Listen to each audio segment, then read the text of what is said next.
Yeah, I didn't do anything with garbage. Okay. I just thought that was I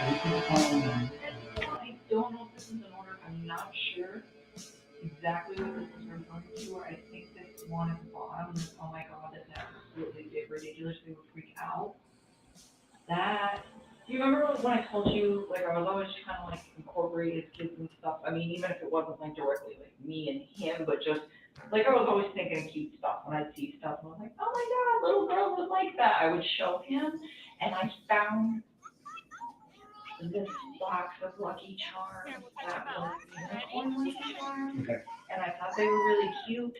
And I texted it to him, and I was like, do your little girls know about these? Because they're awesome. And I was like, little stuff like that. And I don't think that that's the 13th, because I don't think they talked to him that day. What day was the 13th? I can't remember. Monday. Was it Monday? I gotta look. Yeah. Wait, Bella. Bella, let her. Bella. Let Cece go, please. Cece, squat run. Squat run. Squat run. No, not squat. Look, Cece. Look at mommy. Cece.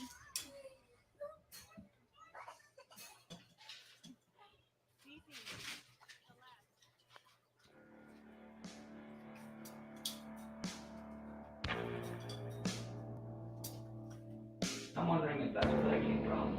So Charlotte is your friend, she's your closest friend.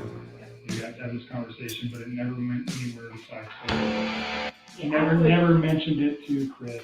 You never said anything about your kids, or his kids, pardon me, damaging your guys' relationship. No. Or On August 12th, according to phone records, Miss Kessinger tells her friend Charlotte about Watts for the first and only time.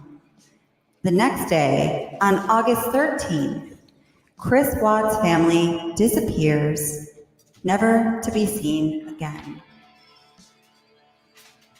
Never. And I mean, even in that, it wasn't like I never said his kids were a problem. It's just like he already has a life. I don't know about right. that. So in light of what's occurred, though, what I'm trying to make sure is that there was never a conversation that you guys had that he might have thought that you were saying, I can't be with you if you have kids. I wouldn't be with him if I couldn't. Okay. So I'm just making 100% sure that those. I promise you. Okay. Like, I really want you to pull these texts because all the stuff I've been telling you will think up. And I hope we can. I haven't been very lucky with your partnership. This was because you put it in your head or asked you to, or You never. I mean, this whole relationship contributed to it. Sure. But she didn't want it. I mean, was it ever like, I wish you didn't have kids, I want to have, kids of my own with you, like? She never knew if she wanted to have kids, but she said that, at one point she said, I'd like to give you a son. Did she know that Shanann was pregnant with a boy? No. Did she know Shanann was pregnant? No. And why is that? You just didn't tell her? I didn't know, because we had met. But Shanann put that on Facebook. That's How did she not see I that? don't know. Maybe she didn't. She just waited for me to tell her, or she put it out of her head. On July 14th, Shanann posted this picture to Facebook. Bought baby Watts, first outfit. July 14th is the same day Miss Kessinger and Watts went to the Mustang Museum and returned to his house, where Miss Kessinger saw a picture of Shanann and one of the girls. She reports that she then tried to convince him to stay with his wife, but he reports she went a little ballistic. It's that same day, Miss Kessinger told Watts she'd like to give him his first son.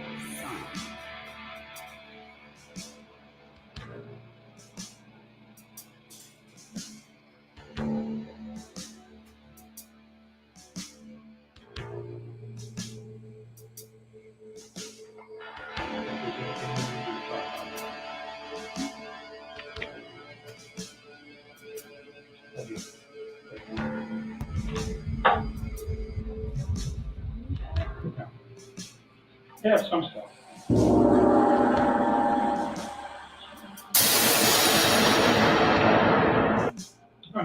Yeah, I mean, they have to. Do they think she's good at it?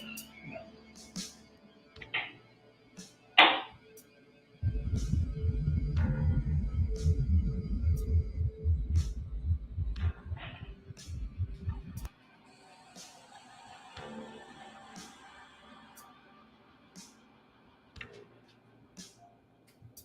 Thank you so much for coming out here with me, Christopher.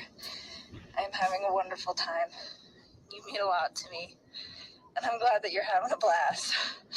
I am so out of breath. Hi. It's me. I guess just call me back when you have a chance. Hi. Hi. It's me. I miss your face. I was just calling to say hi. Call me back. Bye.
I was like, do you have 401k? And he was like, yeah. I was like, do you have 401k? And he was like, yeah. I was like, do you have 401k? And he was like, yeah. And I mean, the reason I ask him this is because if I get in a relationship with somebody, I want to know like what kind of baggage that they have. I think that's important. If I walk into a situation where I'm like, hey, I have good credit and I have all these things and I have all these things and I have all these things, and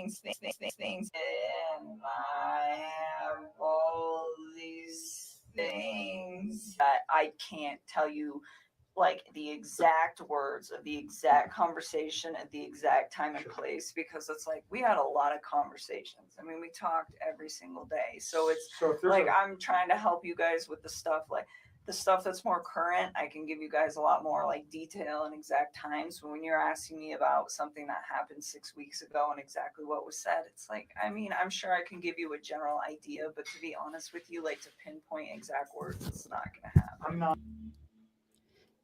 It's not going to happen, you know? I mean, does she even take a breath when she says that? It's just so crazy to me, that way that woman speaks.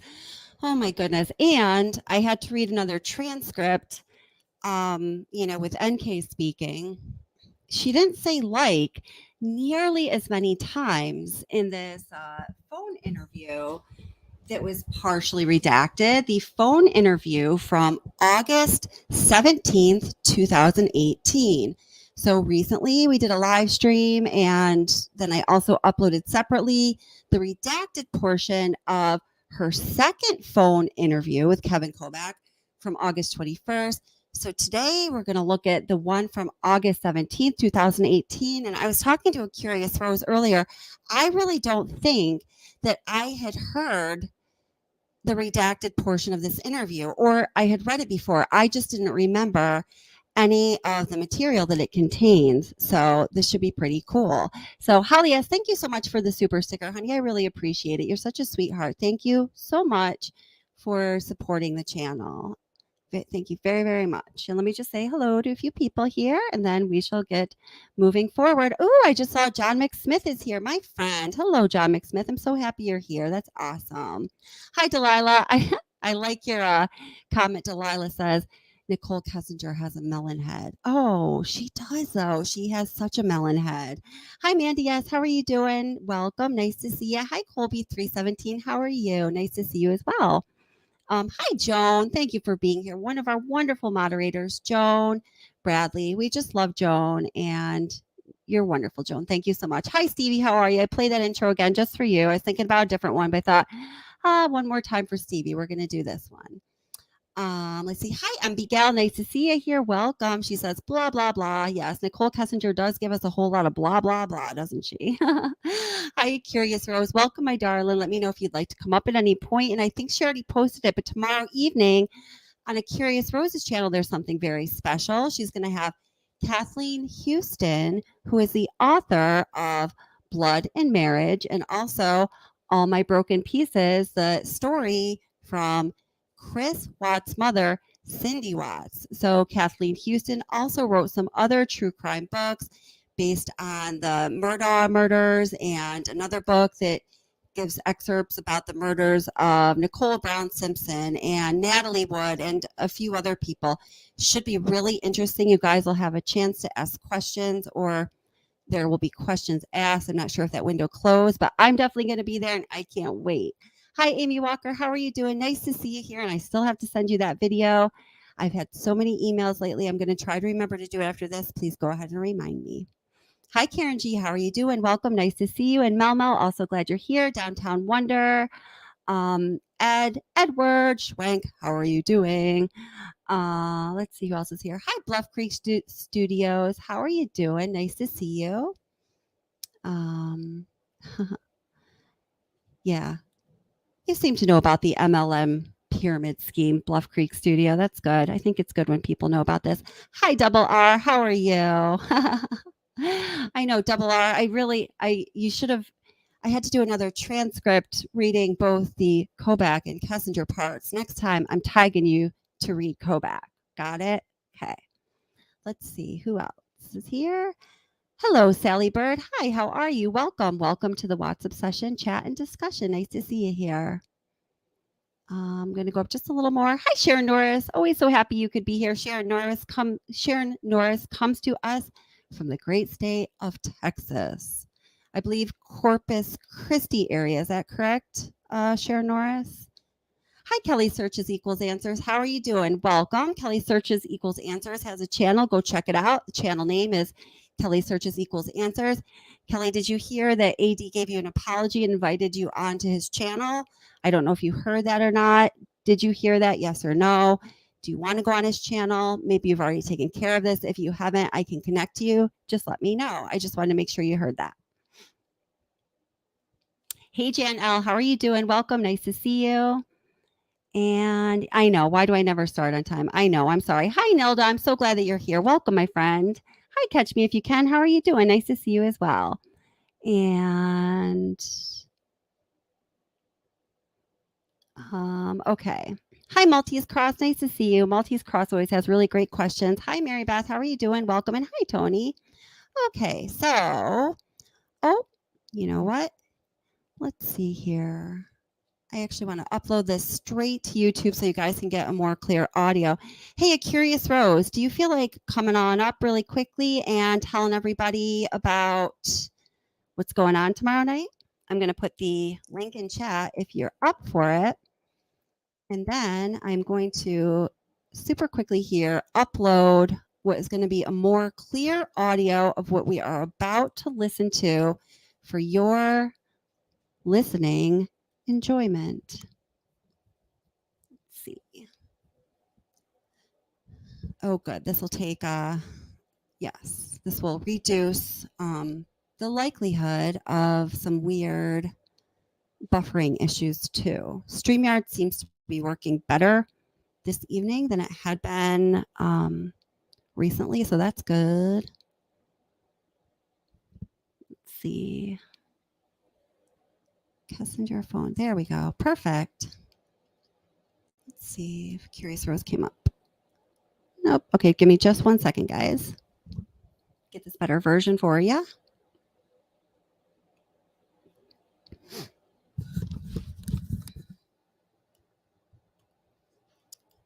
So, and let me know. Well, I'm not just gonna take questions just yet, but I have a couple questions for you guys. Let's see. August 17 interview. Next.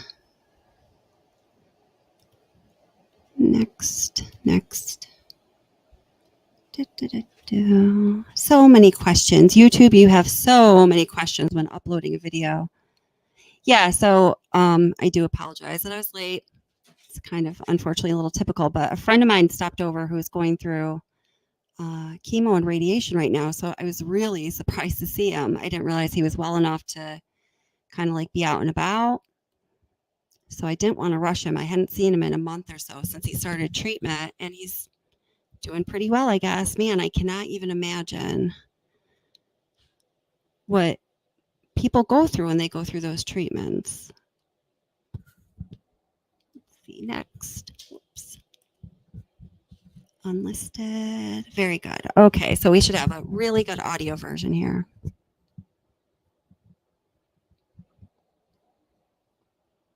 Let's see. Okay, so now this, as I think I was just mentioning, the transcript portion of this interview, which I'm going to be reading here, has information in it that the interviewers, well, primarily Kevin Kobach, the interviewer from CBI, touches on periodically in the interviews with Nicole Kessinger, and it has information about some questions that we often ask that we don't really feel the information was clarified, so to speak, through the responses that Kessinger gave in her interviews. So as you're listening to the redacted portion of this August 17th interview, I think it would be really good to ask yourself, why was this redacted? Oh, here's a Curious Rose. Let me bring her up. Hey girl, how you doing? Hi, I'm dying to hear this. The suspense is killing me with this reaction. It is. So I think I'm not sure what to do. I think I'm gonna play. Let me know what you think. I'm gonna let you pick. Oh, now pressure's on you. So should I just go straight to the redacted portion, or should I play the 28 minutes of the interview that was released in audio before that? Oh God, I think we've heard the other one enough, don't you? Well, you know what? Let's send it to chat. Okay, guys. So you guys have to take a vote in chat. So the August 17th interview that we're going to be looking at this evening, 28 minutes of it was released in audio. It's the interview where she says, "Don't fucking let me down. We're supposed to be a team." Just to give you a little hint of which one it is. And then there's, at least half of it that I read through the transcript that we'll be listening to also exists after the portion for which the audio was released. Do you want to go straight to the redacted, or do you want to hear the whole interview, including the part where the audio has already been released? So if you want to go straight to the redacted, put 1 in chat. If you want to hear the whole thing, including the 28 minutes for which the audio has already been released, go ahead and give me a 2. So 1 or a 2. We'll see what we come up with here. And as we're waiting, go ahead and tell everybody about what's going on your channel tomorrow night, girl. I'm so excited. I just got up. Yes, I just talked to her a little bit ago, and she's super excited too. She can't wait, which is nice to hear. She hates Chris Watts, so I just want to put it out there that even though she does. Even though we just read that book, it's such a it's such a part of her like distant past that we'll ask her questions and she'll answer whatever we ask, but it's not anything like she's into, is the best way I can say it. Like she just said, Chris is in jail. He's the biggest, scum on the earth. There's not much to say about him, but whatever they want to ask, I'll answer. I think it's because she's really very wrapped up, and it's boggling her. It's making her a little bit insane. This whole Murdoch murder, and the research is really getting to her. It's been very hard for her.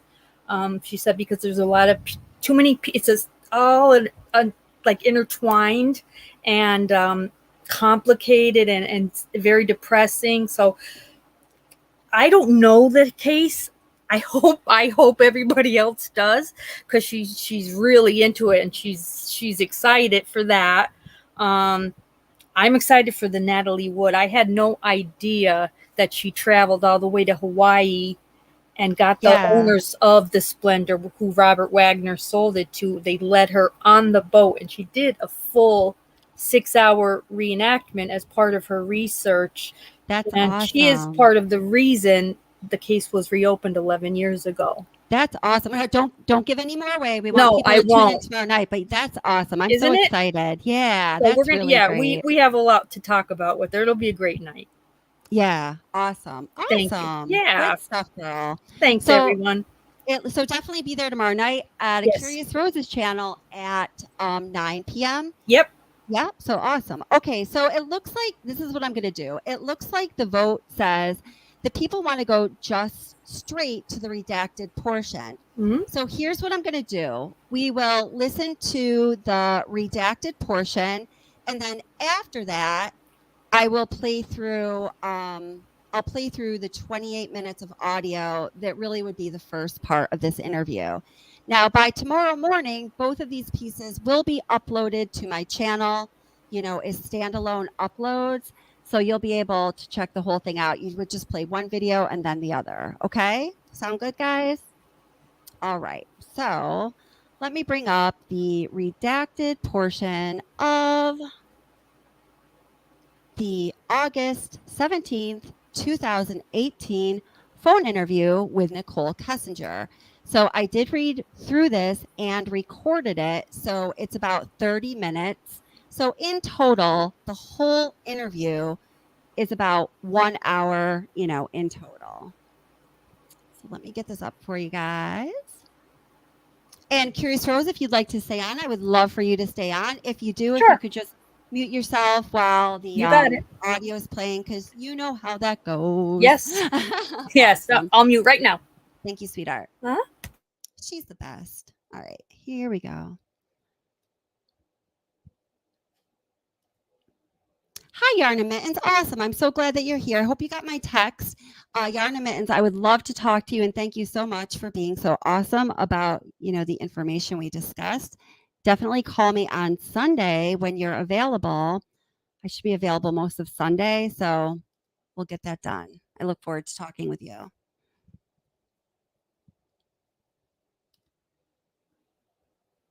Let's see.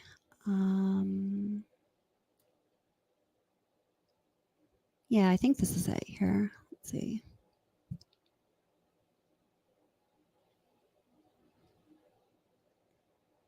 Let's see. I think this is it. Kessinger redacted interview. Yeah, let's try this out. All right, here we go. To Watts, the obsession.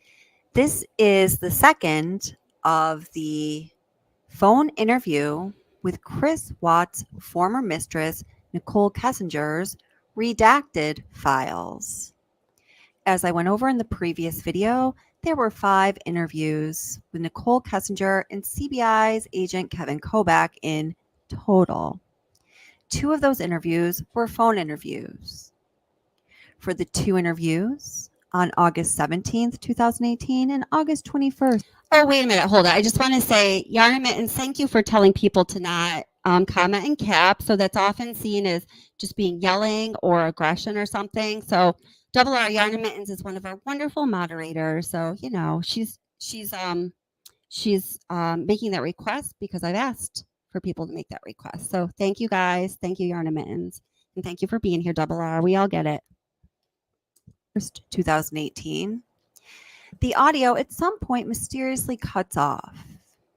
And the discovery in the public is only provided a certain portion of the audio before that audio cuts off. In the previous interview linked here, I read the transcript for the second half of the August 21st phone interview with Nicole Kessinger. I will now be reading the transcript for the redacted portion of the August 17th phone interview with Nicole Kessinger. The audio seems to cut off right around line 780, okay? So Kessinger asked about the other investigator's name, Kobach. His name was Tim. Kessinger. Tim, that's right. I knew it started with a T and I couldn't remember it. He was asking me like, oh, did you guys ever talk about, it's noted unintelligible, stuff like that? And here's the deal. Like when it comes to Chris or any other man I've had in my life, like I always discuss important things like where do you want to be in 5 years? You know, is this a type of man that wants to have kids? In his case, more kids. Like, are you like, what type of house do you want to live in? Like, where are you at financially? Like, we started going over this last night and you know, one thing I want to express is when I had these conversations with him, it was not me saying, I need a house and I want to get married and now I want to have babies now. It was never like that. Let's just leave your old life behind and start any of this. It was literally just like inquisitions of where do you see yourself? Like, where do you and me ended up in like a long-term relationship? Like, what are you looking for?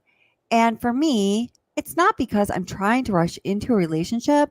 It's because I want to know what I'm getting into. I've seen people that are together for 3 or 4 years and never have the conversation of whether or not they want to have kids. Kobach says, okay. Kessinger says, or things like that. Do you know what I'm saying? Kobach says, yeah, no. Kessinger says, and it's just I noted unintelligible to me. So that's why I ask those questions.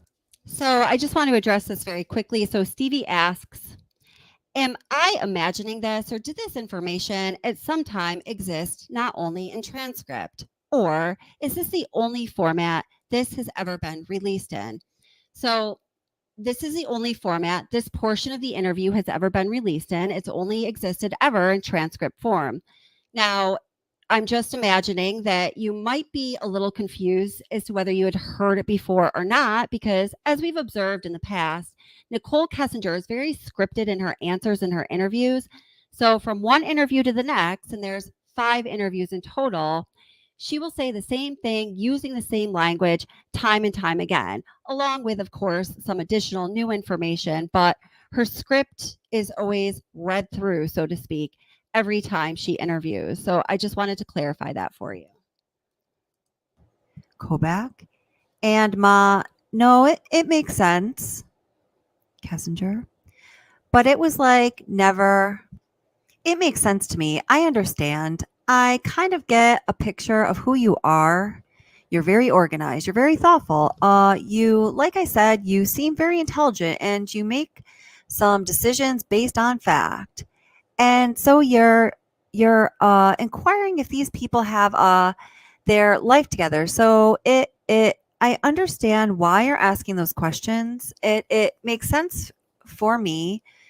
I'm sorry, makes sense to me from a standpoint of who, what I can, who you are, and how you do things. So it makes sense to me. Yep.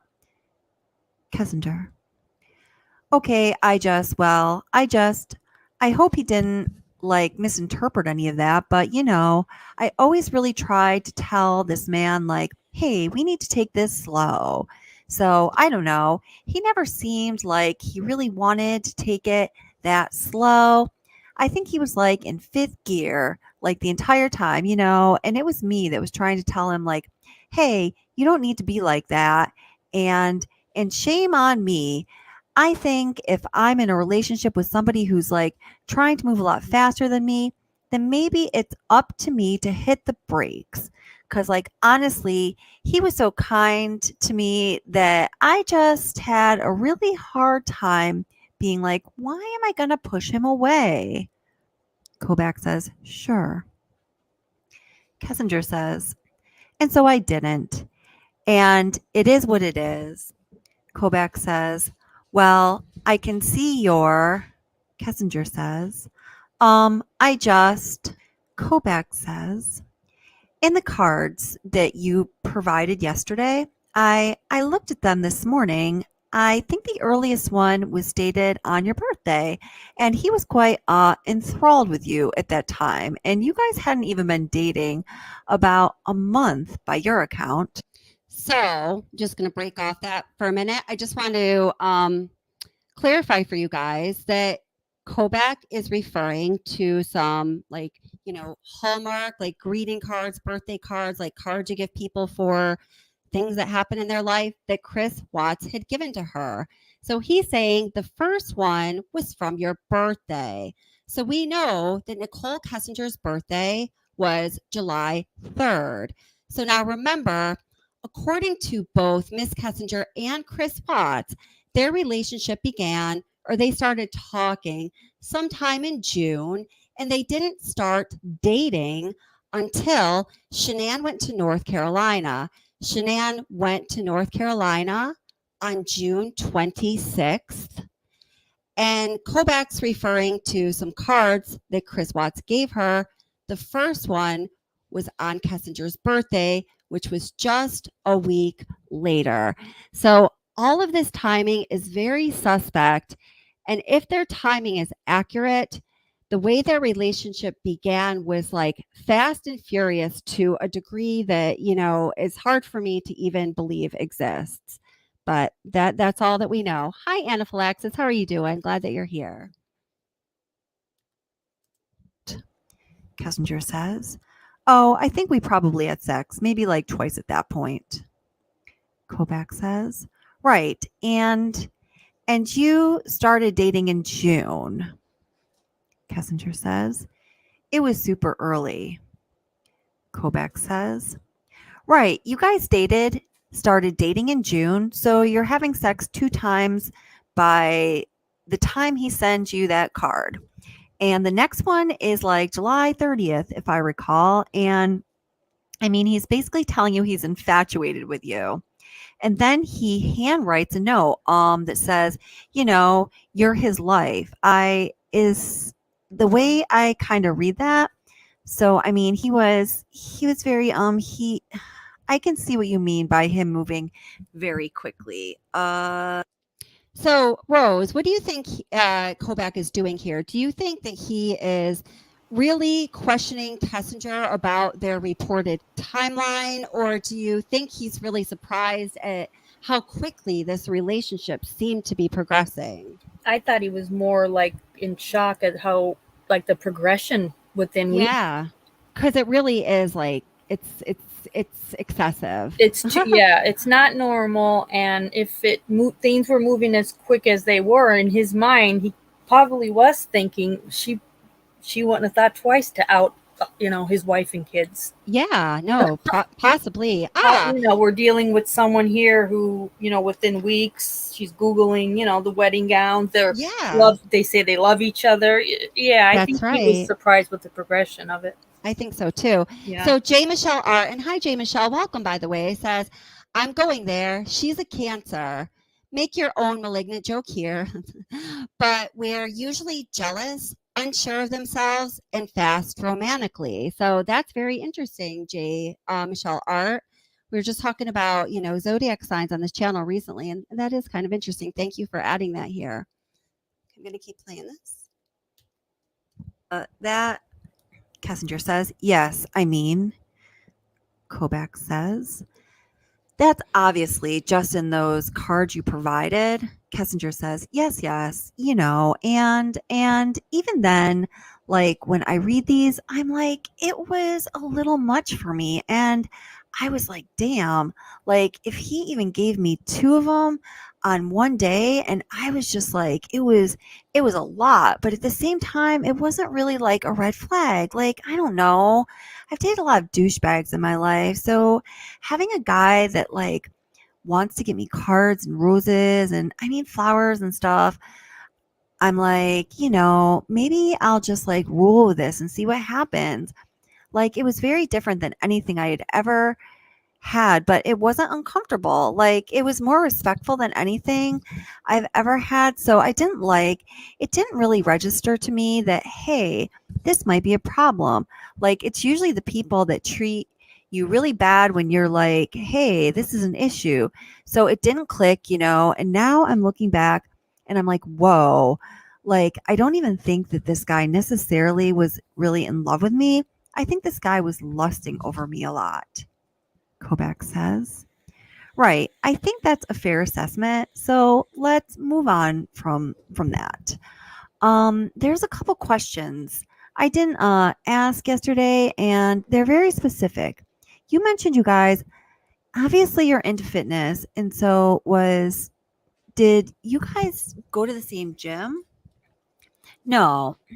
Wait, okay, I want to pause here because at this point, Nicole Kessinger had already told Kevin Kobach that she was helping Chris Watts to look for an apartment because, according to her, Chris Watts was planning on moving out of the home at 2825 Saratoga Trail with Shanann, Bella, and Cece, his pregnant Shanann, Bella, and Cece, and was planning on getting an apartment.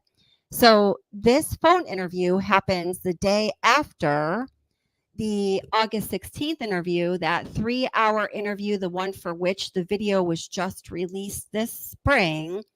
And during that interview, Nicole Kessinger a couple times says something like, oh yeah, I told him, it's going to be close to your wife, to your kids, to the gym. And then Kobach asks her some question about that. And she again says, it'll be close to the kids and the gym. So some of us were just talking recently about whether Watts actually had a gym or not. Kobach just asked the same question, and here's what she tells him. Worked out in the basement. I never went to the gym with him. Okay, so do you know him to go to any gyms? Because you said like you were planning for his apartment, and how could he get to his gym and then do his day kids school then to work?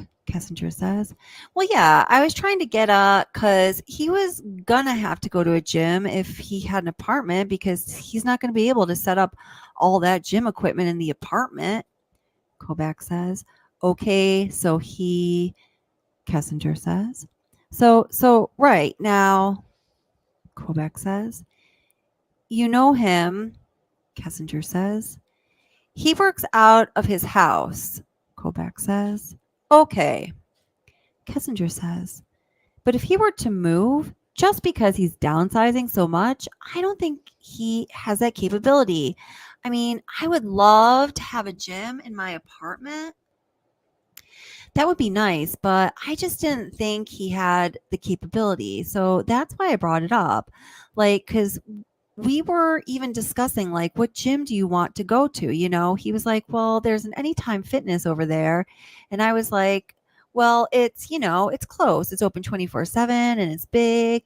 Like, we had all sorts of discussions about that. Kobach says, okay, but you don't know him to ever have visited a gym? Kessinger says, not in the time that I was spending with him. Now, he did work out with me one day at my house. Like we did a little bit of yoga and like an ab routine. I showed him an ab routine, but it wasn't at a gym. Kobach says, okay. Kessinger says, it was literally like on my living room floor on some yoga mats. Kobach says, all right, what gym do you go to? Kessinger answers, I go to a 24-hour fitness. Kobach asks, which one? Kessinger responds, the one, it depends on the day, but usually the one off of, it's like Bradburn, like it's like Rain and 120th. So just FYI, here are just some little snippets from Nicole Kessinger's, I assume it's her former gym's website. Back to the interview. Kobach asks, are Rain, what street? I'm sorry. Kessinger answers, I think it's Vrain. Kobach says, oh, Vrain. Kessinger says, VR like Victor. Kobach says, mm-hmm. Kessinger reinforces, Vrain. Kobach confirms by saying, yep. Kessinger says, Bradburn, but it's over there. I think it's Broomfield one, but it's the big one. It's just west of the highway. Kobach now says, okay, and so we asked last night, we were talking a little bit about, Chris, dramatic weight loss during the first period of him working out and becoming a better eater. And I asked if he was taking any narcotics such, and you said no. The one question I didn't ask. Wait, very quickly. Karen, I'm starring your comment where she says, there's a reason they keep asking about the gym. They suspect they met before. The timeline is off, explains the Googling. I want to go back to this after the redacted portion of the interview is read, because I think there's several things that feed into your comment here that we might want to discuss. Very insightful. Thank you. And back to the interview. Asked, do you know if he ever took anything other legal substances other than, most people, when I say narcotics, I need to be more specific, would think meth or something to that effect, but steroids, any of those things. Do you know him to use any of those? Kessinger answers, not that I'm aware of at all. Kobach says, okay, so that leads me into Shanann was a promoter for, lack of a better term, this product called Thrive. Kessinger, yeah, I know a lot about that. Kobach says, okay. Kessinger says, he was always doing that. It's considered I considered it a supplement, not a drug, but maybe. Kobach, so can you just, Kessinger, he always had that stuff. Kobach, so it's a patch, right? I don't know a lot about it, but Chris was always, Kessinger says, I don't either. Oh, Kobach, using Thrive? Okay, just a break. I just want to answer this again quickly. SM says they need to look into the fact that he wore more than one DFT Thrive patch. Isn't it really high caffeine? So I've addressed this before. So as I was researching this case, I signed up for a month of Thrive, including the patches. And the one product I still use is I still do the Black Label patches. Sometimes I really like them. But I did initially start with the Duo Burn patches, which are the patches that both Chris Watts and Shanann were wearing at that time. So the Duo Burn patches are called Duo, meaning two, because they're meant to be worn, one on the right side of your body, in a muscular area like your biceps, triceps, or lower back or something like that. So the fact that Chris Watts was wearing two patches, he was just doing what one was supposed to do when they're wearing the Duo Burn patches. Each dose, so to speak, of the Duo Burn patches comes in two patches. So I just wanted to clarify that for you, okay? Back to the interview. Kessinger. He always had at least two of those things stuck to him somewhere. He tried to get me to use them, but I was like, no. Like, I eat clean, I go to the gym, I stay fit. I'm not going to stick some little thing on me. Kobach, so you think it's just some kind of supplement? Kessinger, I think it's bullshit, honestly, but it's just me. I just don't know. I mean, I eat natural foods and I go to the gym like 4 or 5 days a week. I don't even work out that hard, to be honest with you. I just still eat cheap meals. I enjoy my weekends. I'm not like a super gym addict. I've always stayed in shape. So when he came to me and he was like, Thrive helped me lose weight. And I never like dodged that. I was just like, if that's what helped you, that's great. But he said he plateaued on it. And I was like, well, that's because you're not eating healthy, because you don't need to on that stuff. But only you can lose so much weight on like diet supplements and diet plans before you like get stagnant. And then he was like, well, I want to eat healthier. And so that was when I was like, well, I'll help you like to get stuff, just to show you how to eat healthier and like how to do that. And I was trying to get him to like do it on his own, but I was just kind of giving him some basic steps just from what I know and from my experience. I don't know, just being in health and fitness like lifestyle for the last 4 or 5 years. Okay, I'm just going to pause for a second because I just want to pick up on something that A Curious Rose and MB Gal are talking about. So A Curious Rose says, and this is always a really good point, says, to Karen, we have to remember that Chris Watts lived for months in Colorado at the Dietz's while Shanann Watts was still in North Carolina. I always thought Nicole Kessinger may have met him during that time. And MB Gal says, correct, Rose. I think he went to the gym during that time. Now, what I just learned super recently is this. So do you remember the video of Chris Watts, he's being taped reading that thing where reading like a script. Yeah, it was like a project he did where he was talking about, what could go wrong.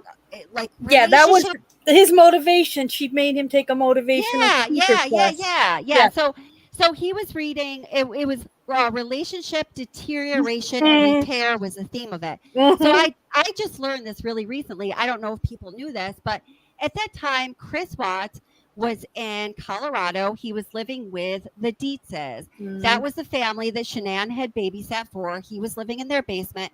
Shanann was still in North Carolina working on selling the house. Well, I always wondered, why did he do that project where he was giving a presentation on relationship deterioration and repair? That's so strange. That doesn't have to do with car mechanics, which is what he was doing at the time. Well, Shanann made him take that and other courses because Shanann wanted him to be a motivational speaker. Because you can totally see Chris Watts being a motivational speaker as I shake my head no. How could you not? Oh my God. I just like the fact that was, they said in the book, Kathleen goes, Cindy said that was the one time she let him quit something because she just knew he was terrible. Yeah. Oh my gosh. You know what? And I don't even think, I must not have even picked that up when you read it in your book, Rose. I was watching something totally different, but from a reliable source just yesterday. Oh, and that God. was the first time I had ever heard that. And I'm like, oh my God, how she did not know the man that she was about to marry, or she just didn't care. I don't really know. But then, in the same video, they went on to talk about how Shanann had sent out several job applications for Chris at several different oil companies in Colorado because she had visions of him becoming a CEO or something, like an executive level person at one of those oil companies. So he worked for one for a short time. Right. And then he got the job offer from Anadarko. And although the position was less and it paid less, she had him take the one at Anadarko because it was a more prestigious oil company. Even though he was just working in the field making, what was it at the beginning? 40, how much? Yeah, like 40,000 I heard. I don't know if that's true or not, but that's what I heard. Yeah. That's why I think Cindy, that is in the book because they were really, really upset and shocked that he would just let her. He never went to a doctor. She told him you have carpal tunnel. He was never seen by a doctor. That blew my mind. Yeah, Shanann told him that he needed to quit his job as a mechanic, which he wanted to be his whole life. His dream was to be a mechanic in the pit for a NASCAR driver. But you know, that obviously never happened. He had to report it. He had to report that to them, and then they took.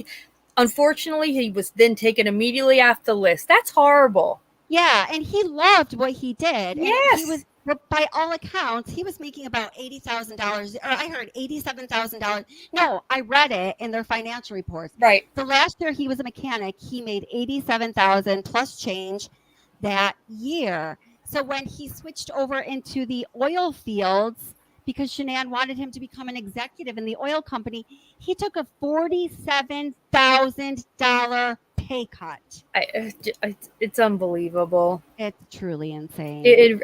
How could you not feel the way Cindy felt about absolutely the decision she was making for him? How could you not? So there you go. Just some interesting little tidbit you're only going to get with Kelly from Watts the Obsession and a Curious Rose. That's right. Back to the interview. That's us. All right, I'll mute. Go back. Okay, so Thrive for him was something that he'd use on a daily basis, at least 2 patches on at all times, you said. But you don't think, for you, it's just a supplement. And from what I did, my brief research over the last couple of days, it's kind of a product that might give you energy and help you lose weight. And there's kind of a life coaching part of this thing in there. Is that a fair assessment of what you know Thrive to be? Kessinger answers, yeah, I guess. Like, I'd have him try to explain to me a couple times, and he really couldn't explain it to me. Like, I don't even think he knows in full depth exactly what this stuff is. Kessinger says, Kobach says, okay, fair enough. Says, because I was just like, because he's like, do you want some of this? I'm like, no, I'm like, if you could tell me what was in it, then maybe I'll try it. But I mean, I think I even still have 2 of those patches in my purse that he gave me. Let's see, because I never used them. I was like, what am I going to do with this? Let me see. I might have them. I don't know. Maybe I don't. Yeah, I do. Kobach. Okay, so you have some patches he gave you? Kessinger. Yeah, I never used them. Like, those have been sitting there since probably close to the time we started hanging out. Kobach. Okay. Kessinger, because I forgot I had those till just now. Kobach. All right, then those are the only questions I had. So if you'll do me a favor, and as just new thoughts come up, just write them down so you don't lose them, and then give me a few hours and let me try to get some arrangements made with a victim's advocate to reach out to you regarding some of your struggles here, and I'll get back to you the person's name so you know who they are. Okay. I thought there's something else.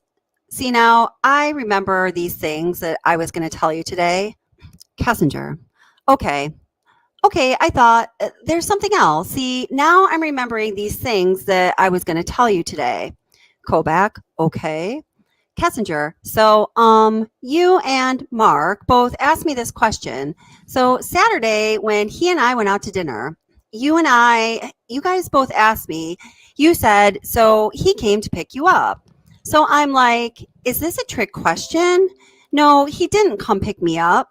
So I'm like, I told you guys we drove my truck and he never picked me up. But I'm assuming it's something of significance that you guys both asked. What it is, it's not my business, but I don't know if it really matters at all, but he drove my truck. Okay, I just want to point this out here because there's a lot going on here, the dynamics between Kessinger and Kobach. So Kessinger is revealing to the investigators and to us that she's really thinking about the questions that are asked of her during these interviews afterwards, and she's reflecting and she is then reconstructing her answers. She's basically narrating that to Kobach right now. And Kobach goes into, he puts forth an effort to say, hey, you shouldn't really be reading too much into these questions. And he kind of repeats himself a few times, probably because he doesn't want her to be thinking about how she should best recreator answers to cover her own butt when he's looking for the truth. So I think this exchange between them is very significant. And I also think it's significant because, of course, they're going to be asking questions about who is in what vehicle, because at that time, they were collecting evidence in the vehicles. Unfortunately, that evidence was refused by CBI and was never sent for lab analysis, but the evidence was, in fact, collected. Okay, back to the interview. I didn't. Like, we drove my vehicle. He was just the one operating it. I don't know if that really matters at all. Like, Kobach says, no. Kessinger. Like, I don't know if that's even relevant, but I don't think so. Kobach. I'll just that's just a quit. So we're trying to verify what vehicle he was driving, because we didn't know if he had more than one vehicle. That's all I was looking for. Kessinger. Oh, no. Kobach. Okay. Kessinger. Okay. And then on that note, Kobach. And again, you said yesterday that the only car he had is a Lexus. Kessinger. Yes. And then you guys asked too, you said, did he mention a Rockies game? And you asked me that last night about Saturday when him and I went out, you're like, did he mention a Rockies game? And the first thing my brain thought of was, well, no, we went to watch the Broncos game at the restaurant and didn't even watch it. And then I got to thinking, and I was like, did he mention a Rockies game?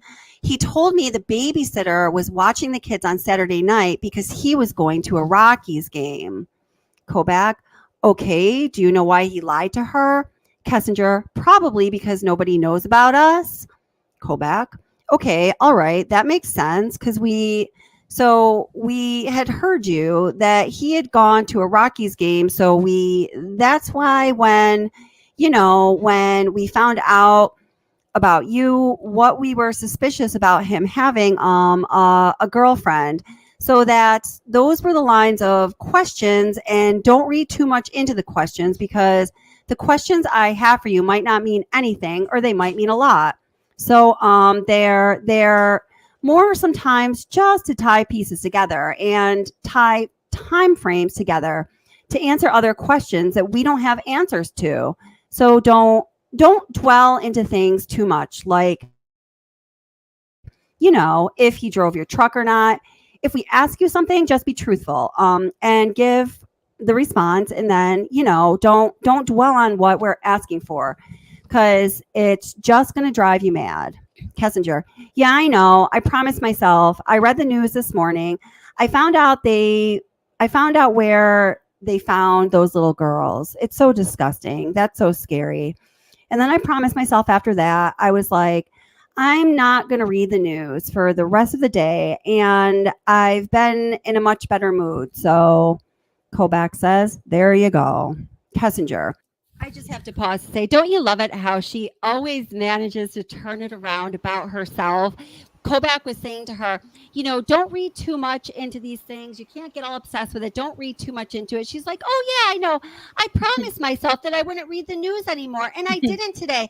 And now I'm in a much better mood. Sure, Like, you are. Who the F cares? Right. This is 3 days after this triple homicide of a pregnant woman and 2 little children. Seriously, right, but it's we have to worry about her, and that if she's getting enough sleep, and is she eating and rest. Oh God, please. Does her tummy hurt? Yeah. Do you need? I have food in my car. Are you hungry? Oh my gosh. Now, also, guys, remember, this is the interview, and the first 28 minutes of it, the part that wasn't redacted, which I'm going to play here after we're done with the redacted part. This is the interview where she says to Kobach, she gets all frustrated and says, don't fucking let me down. We're supposed to be a team. And it's very, that whole exchange between them is very curious. So we'll be listening to that too after the redacted portion. That's definitely helping. But I did read something last night, phone and article. And again, I know how the media is, but I did read something where they interviewed one of his friends, and his friend said that Shanann, before all this happened, was like getting ready to leave him.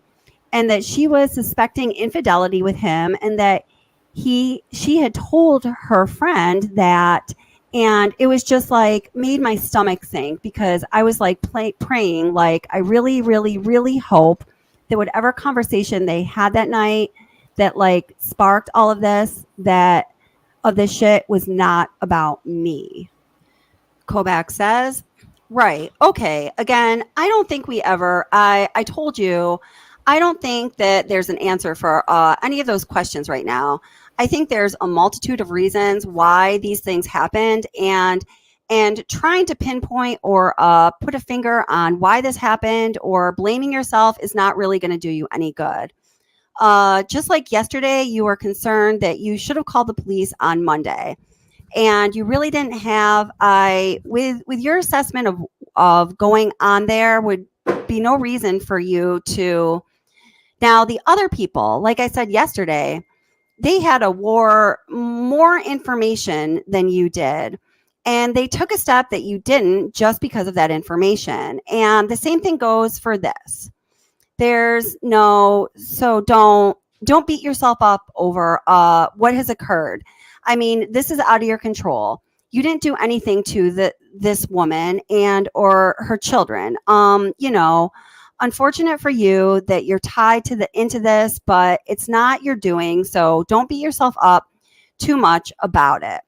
Then Kessinger says, Mark put it pretty good the other day. He told me, he said, you didn't do this. Chris did this. Kobach says, she says, just to guys reiterate and break into this, Mark put it pretty good the other day. He says, you didn't do this. Chris did this. Like what? Like that's what you took away from everything she talked to the other investigator about? Just saying. Back to the interview. Says, that's right. Kessinger says, he said, you're not on trial. He is on trial. And I was just like, that is a good way to look at it. Okay, well, Kobach says, okay, keep that in mind. I mean, Kessinger says, Kobach says, well, there's things that happen in our lives every day that are out of our control. And unfortunately, this is one. It's a massive issue, but is there something you could have done? I think we asked this question. Was there something you could have done to prevent this from happening? And although I didn't maybe ask it that way yesterday, your answer was, I didn't know this was going to happen. So if you didn't know it was going to happen, he never made mention of this happening, then what are you going to do to prevent it? Kessinger says, right. Kobach says, right. Kessinger says, understood. But sometimes I still think about it. Like, did he just really lose his shit that night? Or was he just so upset that he decided to take out the whole family? I'm like, or was he plotting this whole fucking thing? I don't know. I mean, okay now. So I noted unintelligible, more stuff. So then another thing, so noted unintelligible, that I think most significant phone conversation that I had with him, two things. So one of the most significant phone conversations I had with him was that very first one on Monday night. Because that was the one where he talked about the sheets, and that was the one where that he was wishing, and that's when he talked about the blankets missing from the kids' room. And that was also the one where he talked about trying to freaking get her wedding ring appraised. Kobach says, right. Kessinger says, all of that, really creepy shit happened, in that. Kobach says, okay. Kessinger says, phone call. And that was when I really, really started getting scared. And you probably see that when we link up those texts, Kobach says, okay. Kessinger says, I think almost it was probably every other text I was saying to him, just, I'm really scared. I'm really scared. Okay, wait, just breaking in here a minute. I just want to tell you what she's referring to, and I just want to point out something that she does time and time again with Kevin Kobach. So she's referring to several short phone calls and several text messages between herself and Chris Watts the evening of Monday, August 13th, the day the family went missing and was murdered, going into the very early morning of Tuesday, August 14th, going into the day after that they went missing and they were murdered. The contents of these messages was never released to the public, but on several occasions during these interviews, Nicole Kessinger refers to the need to go and match up these texts with the phone calls, and she really wants to see them so she can know exactly what they're talking about.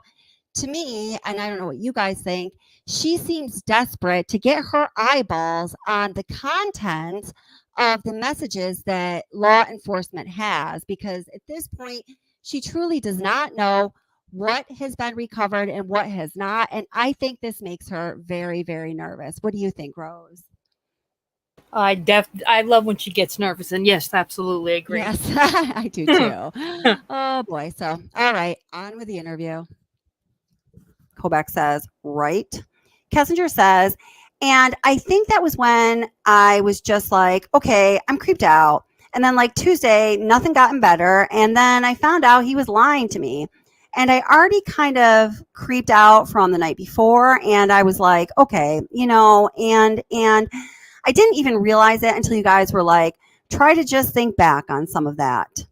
And then last night, I was just like thinking about all of those phone conversations that we had on Monday night. And I'm like, you know what? Those were really uncomfortable. In fact, they were so uncomfortable. I ended that Skype conversation because Kobach says, right.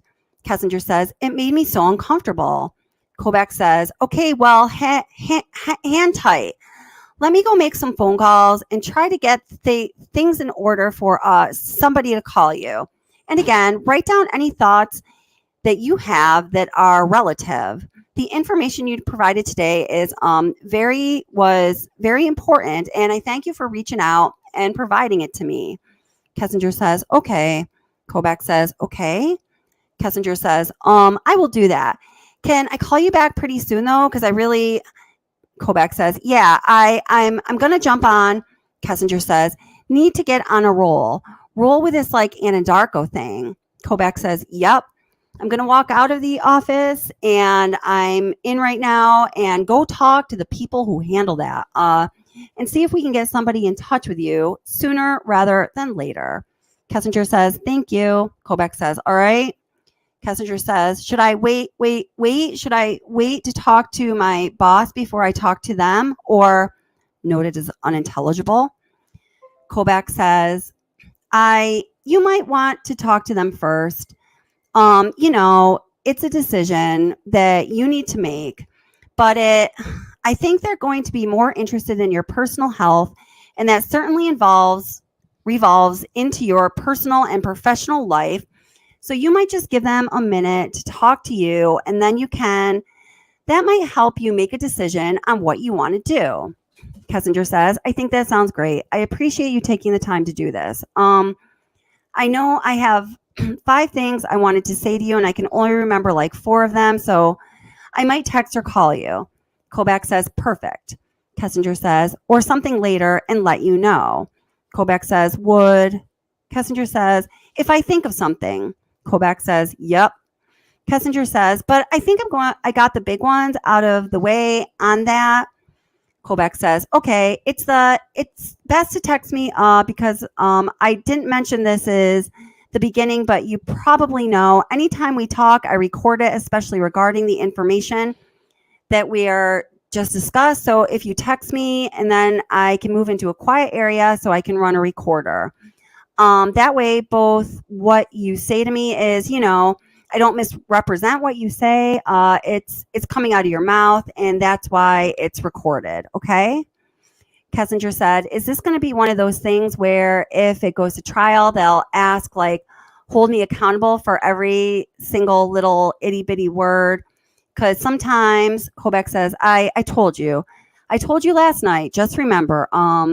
Kessinger says, I don't remember the exact words. Kobach says, you'll be, if it does go to trial, there'd be some prep, but again, you just tell the truth as you remember it, and that's all you have to do. And nobody expects in 3 months, 6 months, 9 months, 5 years, whatever it might be, to remember exactly what somebody told me in that span of time ago. So don't worry about that right now. We'll cross that bridge when we get there, if it ever gets there. Okay? Kessinger says, sounds good.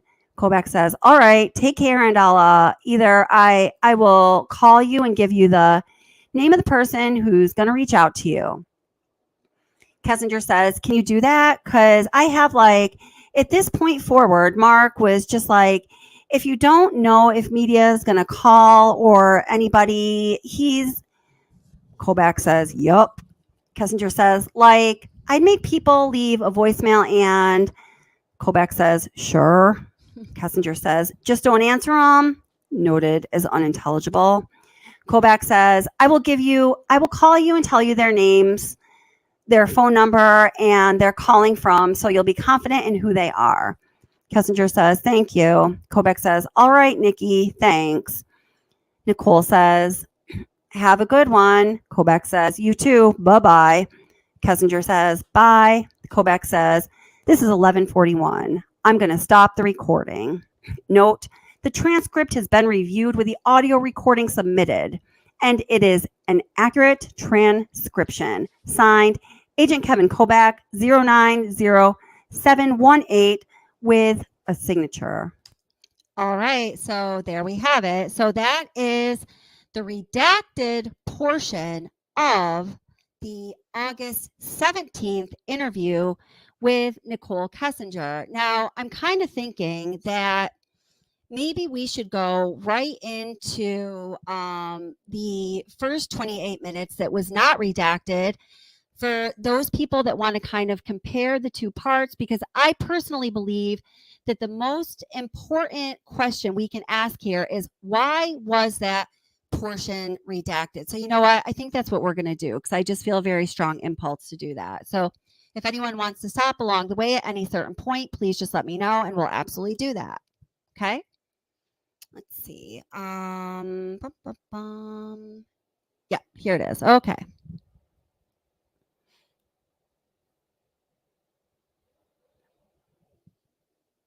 Let me just turn this on, and very good. Okay. Today is August 17th, 2018. The time is 10:51 a.m. This is Agent Kevin Kobach from CBI, making a phone call to witness in the Watts matter, Nicole Lee Kessinger, at 720-656-9605. Nicole texted me last night and said that she recalled some further information after an interview with her on the 16th.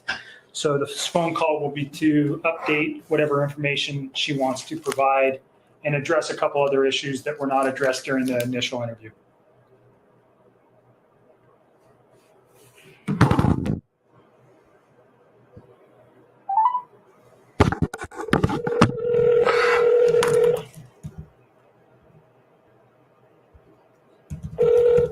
Hello. Hi, Nikki. It's Kevin. Hi. How are you? Sorry for the delay. I got stuck in a meeting, obviously couldn't walk out. So I apologize for taking so long to get back to you. It's okay. You at least got a couple hours of sleep last night? Yes. You sound a little bit better than yesterday. I feel a little bit better. Not much, but I feel like sitting down and just talking about all of that with everybody is it's helping. Good. Well, I think just keep that up. And again, if you need any, if I can put you in touch with somebody from a victim advocate to whatever I can help you with, just call and ask. Okay. Okay. I'm going to need you to do that once we're done talking. Okay, sure. I can get somebody in touch with you today. And you don't need to tell me about anything. We talked about that yesterday, but it might be something good for you to do, and I can make that happen today. Thank you. You're welcome. So what you texted me about 2 a.m. and said that you remembered some other information. What did you remember? Just kind of odds and ends. And And I'm sure there will be more as this goes on. I interacted with him so much that sometimes, like, I just have to stop and think about how much information that I have gotten from him over the last few months and the last week or so. And, like I said, I never know what's true and what's not anymore. Sure. But I figure I'll just give you guys everything I have. And hopefully I don't have to keep calling you back with more, but no promises. No, that's okay. Please do. Like I told you yesterday, anything that comes to mind that you think is important, I'd like to know. Because you know him better than anybody probably over the last 6 to 8 weeks.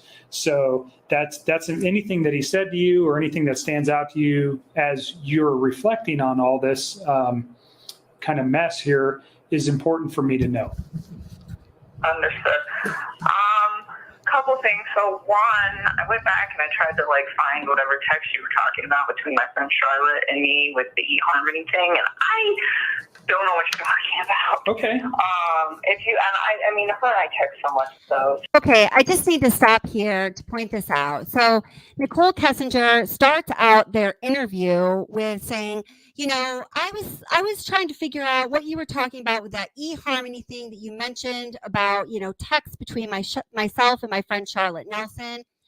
Well, it's interesting, first of all, that she says, I looked back and I didn't see anything, because we know from Stacey Galbraith's narrative in the discovery that Nicole Kessinger had in fact erased all of the correspondence between herself and Charlotte Nelson during that time. We also know from the report written by Stacey Galbraith in the official discovery that the text messages between Miss Kessinger and Charlotte Nelson, where Nicole Kessinger was telling her best friend Charlotte about Chris Watts, happened on August 12th, 2018.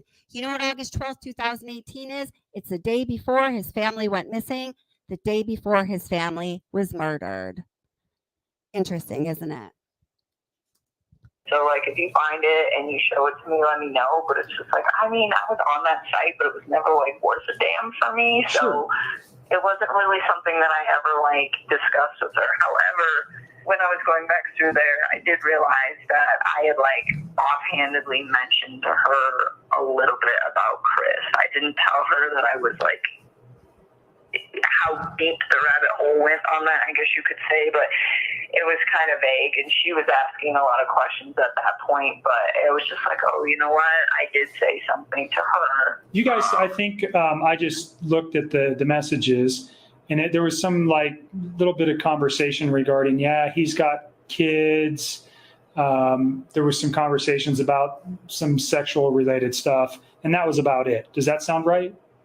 Yeah, that's it. But I did mention it to her. And honestly, we've talked since then, and I haven't even mentioned him. And that girl's so wrapped up in everything that's going on in her life. I don't even think she realizes what's going on in the news. Okay. I don't even think she's going to connect the dots. I would be surprised. I honestly am convinced that if I don't say a word about it, I bet you she won't even bring him up. Okay. And even if she did, if I was just he's not around anymore in my life, I don't even think...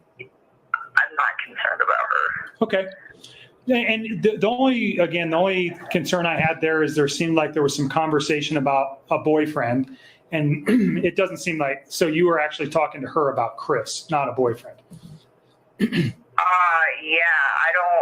went back through those texts. I'm what is he talking about? I don't see anything about eHarmony. And if it's in there, maybe it is, and I just missed it. But okay. It's no, I don't know. It's not all that important. It's not all that important. So we can move past that. What else? On Monday night, so a couple things. I told you he had texted me, and then at the end of the night, he had called, or I had called. I think he called me, but either way, we were on the phone with each other. And at some point when we were on the phone, he was like, do you want to FaceTime? And I remember I was laying in bed, and I was just you know what? Okay, let me turn on the light. And I remember I turned on the light, and we FaceTimed. And when we FaceTimed, he didn't really say much. Like, it was almost kind of awkward. I don't even know why I didn't think of this earlier, but it was very short too. It was super brief. And I remember what's short? What is short? Like a couple of minutes or 30 minutes? Oh no, I bet it was only probably like less than 5 minutes. I think it was only like a couple of minutes. Okay.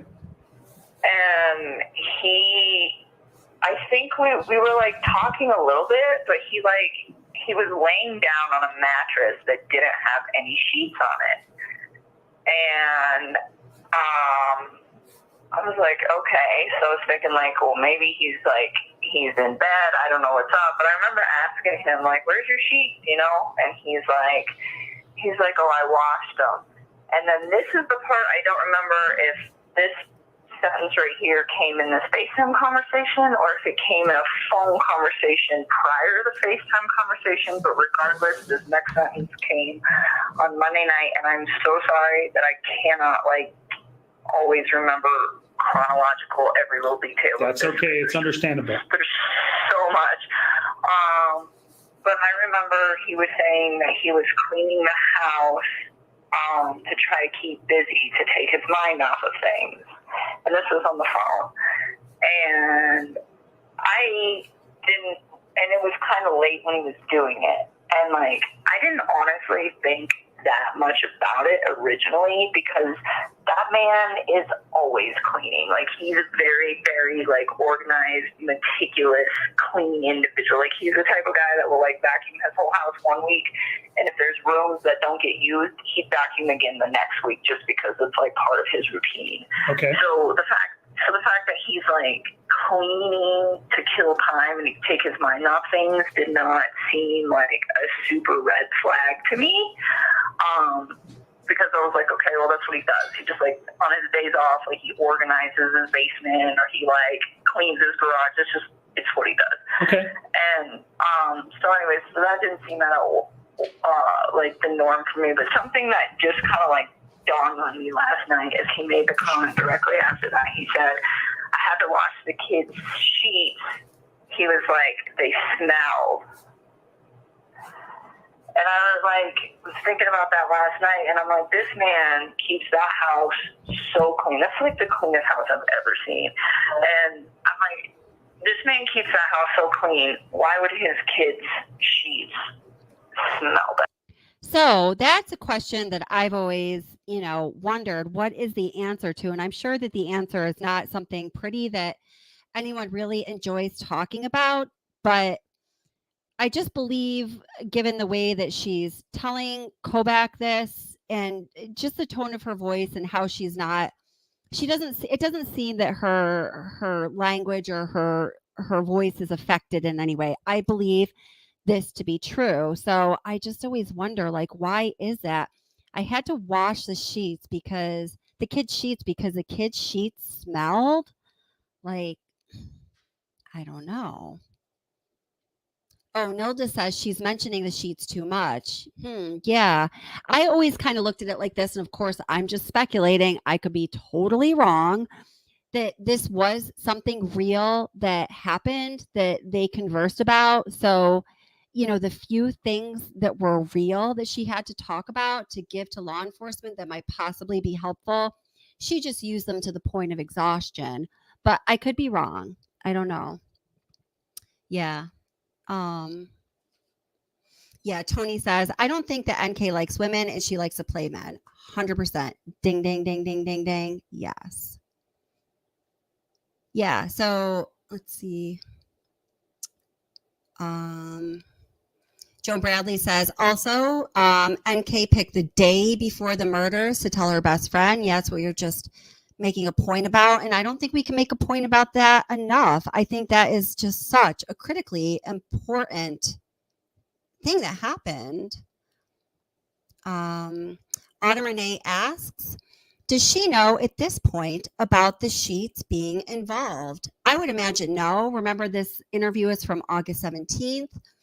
The girls were very tragically, sadly recovered on the 15th going into the 16th when Shanann was recovered, right? So it would be the 16th. So this is the day after. She said that she had just learned about, by reading in the newspaper, where they were found. I would certainly imagine, I would hope at this point, law enforcement wouldn't have released anything additional information that wasn't necessary, like, the presence of the sheets in the field. But this whole investigation was such a bleep show. Who knows? Maybe they did,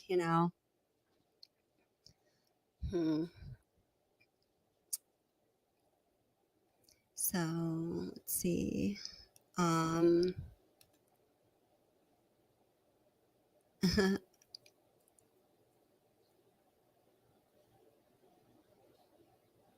Let's see. Just seeing if there's anything else. Okay, let me just keep going here. And this, that, you think this was Monday night? What time do you think it was Monday night? Oh God, I don't even know. I almost wish you guys would show me my phone So records. I'm gonna read off your phone calls for Monday. There she goes again saying, "Oh, I just wish you guys would show me my phone records." She just wants to get her eyeballs on those so badly. And Tuesday, starting. No, it's on Monday. Okay, just so Monday night. Monday night, you guys had. We talked about a phone call yesterday, but you guys had a phone call Monday night. It looks like he called you. It was 48 minutes and 57 seconds.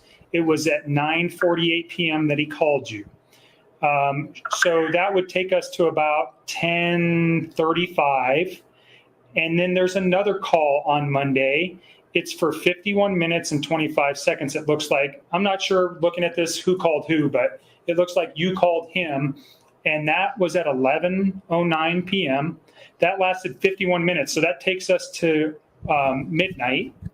And then there's another phone call where he calls you. So we're now into midnight, Tuesday morning. It's a 30-minute phone call that lasts until 12:38 a.m. And then after 12:38 a.m., there's a 2-minute and 44-second phone call that that starts at 1:12 a.m. It's 2 minutes and 44 seconds. So I would almost, this is just me, but I would go get my text messages with him from that night, and I would sync them up to that time frame, because there was texting in between that. So I think what happened is he called me on that first call, and then there's that gap between the first call and the second call. In that gap, that was when I FaceTime for a few minutes, and that was when I got up out of bed because I was just having trouble sleeping, and I went and did laundry. That's what I did. I went I just put some clothes in the dryer, and then I think I called him back, and then we continued to talk. So that little gap right there between those two big phone calls at the very beginning of the night, yes. I mean, not the very beginning of the night, but the big ones at the first two. So in between that gap, there's a quick FaceTime. So do you think that 2 minute and 44 second is the FaceTime? The one at the very end? Yeah. Well, so I don't even think the FaceTime's on there. Okay, because the FaceTime occurred in between those two big phone calls. That Okay. Because it was one big phone call, and then there's a FaceTime, and in the FaceTime short, it's only a few minutes, and then there's probably just a few more minutes. There's a few more calls on Tuesday. So 1:12 is the 2 minute and 44 second call. That lasts till approximately 1:14, and then there's a long gap until 1:50. So another 45 or 35 minutes, and then there's a 7-minute phone call. That phone call lasts till 1:58 a.m., and then there's a 10-second phone call at 2:07 a.m., followed by. I think he calls you and maybe leaves a voicemail or something, or you don't pick up. So there's a 10-second call, and then directly after that, there's a 10-minute and 24-second phone call. Okay, so I'm talking about the two at the very beginning of the two long really ones. Long ones. And is that when he's talking about the kids' sheets? With the sheet. Okay, so yes. I will help you line this up. I almost want to just come in there and drop and drag all of my texts to where they were going. And you know what? We may meet and do that here coming early next week. Yeah, well, all those phone calls at the very end of the night, that was me freaking out. Like, if you look at my text, a lot of that was like, I can't sleep, I'm really scared, where's your family? That was like me freaking out and him calling to like try to reassure me, or me calling him like, please talk to me, I'm super scared, where's your family? Like, those little ones at the very end of the night are me not being able to sleep and trying to get him to like talk to me about like, and just, I guess, making sure everything was okay. So those like real late ones, and that's why they're all kind of like sporadic, because I'd be up for like an hour and then I'd fall asleep for like 15 minutes, and then I would like wake up and start stressing again and try to call him back. Like, so that's why there are all these like little sporadic ones throughout the end of the night. But those two big ones. So yesterday we talked about Tuesday was mainly text messages regarding your confrontation about his wife being pregnant. Yeah. Is that accurate?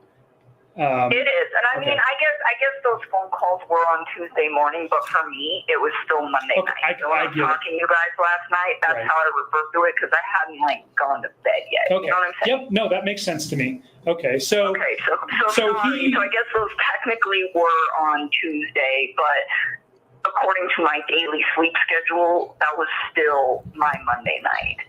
I'm sorry. This just drives me nuts, guys, because she's already explaining why, late Monday night, early Tuesday morning. She already explained it. He's like, I got it. Then she has to go on to explain it again, saying, because of my daily sleep schedule. It's like, I'm just going to play that 30 seconds for you again. It just might be a little pet peeve of mine, but in totality, this says so much about NK. Hey, Rose, what do you think? Well, yeah, it's part of her organized, perfect life. She has to make sure he knows that, right down to I have a sleep schedule. Yeah. And also make it all about her all the time. So it's like she's got a double whammy here. It's great for her. Yeah. Yeah, I agree. I know. Annoying. I know. All right, I'm going to play that again. Okay. Like, wake up and start stressing again and try to call him back. Like, so that's why there are all these like little sporadic ones throughout the end of the night. But those two big ones. So yesterday we talked about Tuesday was mainly text messages regarding your confrontation about his wife being pregnant. Yeah. Is that accurate? It is, and I mean, I guess those phone calls were on Tuesday morning, but for me, it was still Monday night. So when I was talking to you guys last night, that's how I referred to it, because I hadn't like gone to bed yet. Okay. You know what I'm saying? Yep. No, that makes sense to me. Okay. So I guess those technically were on Tuesday, but according to my daily sleep schedule, that was still my Monday night. Right. So the last phone call with him on Monday, well, it basically starts into Tuesday. It takes you all the way to Tuesday. It actually ends like basically at midnight on Monday, August 31st. So his wife gets home sometime at about 2:00 on that morning. So no, she got home on Sunday. Pardon me, Sunday. She got home on Sunday. So did you ever talk to him late on Sunday night? No, we were on the phone, but I mean, I had to let him go and get up and go to work. That was the 9 to 11 call it was like a 2-hour phone call we talked about yesterday on Sunday night from 9 p.m. to 11. And that would have been the last time that I talked to him until the work day on Monday. And that's when he texted you at like 3:45. No, we talked during work. Remember I told you he like randomly texted me throughout the day at work, but it was just like bullshit conversation. Okay. It wasn't like anything. No substance. Okay. So the most important thing that you've said here is this Monday night phone call.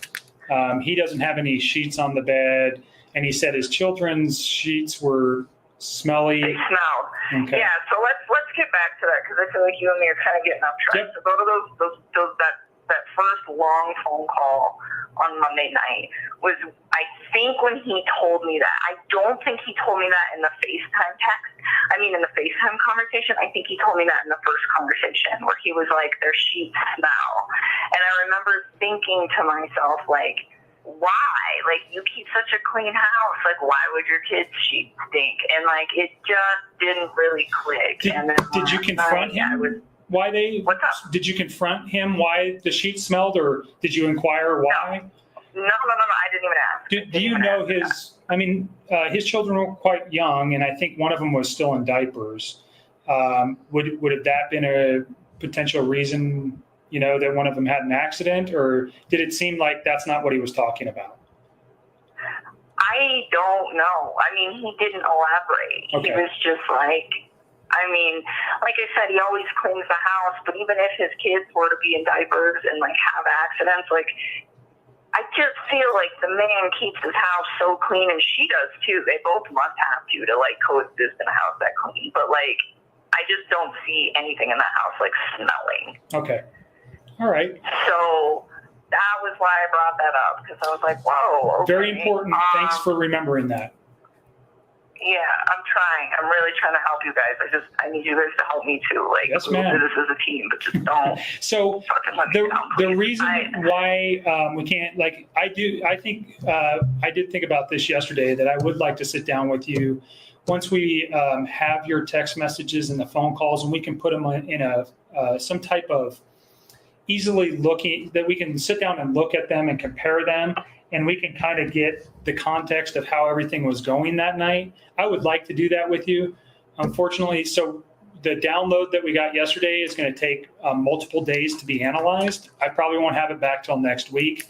And then because you guys did have so many text messages, one of my analysts is working on getting those in order, so we can put something together where we can actually sit down and discuss it. But I do think that's something that I want to do in the near future, sometime probably next week. I mean, I can do that. I don't mind giving you guys my time. I just need you guys to help me with my employer and try to just help me. Oh, wait. So listen up here. This is where she says, we're an effing team, yada, yada, yada. I'm just going to go back a few seconds and then just listen, okay, to give you context. All right. But I do think that's something that I want to do in the near future, sometime probably next week.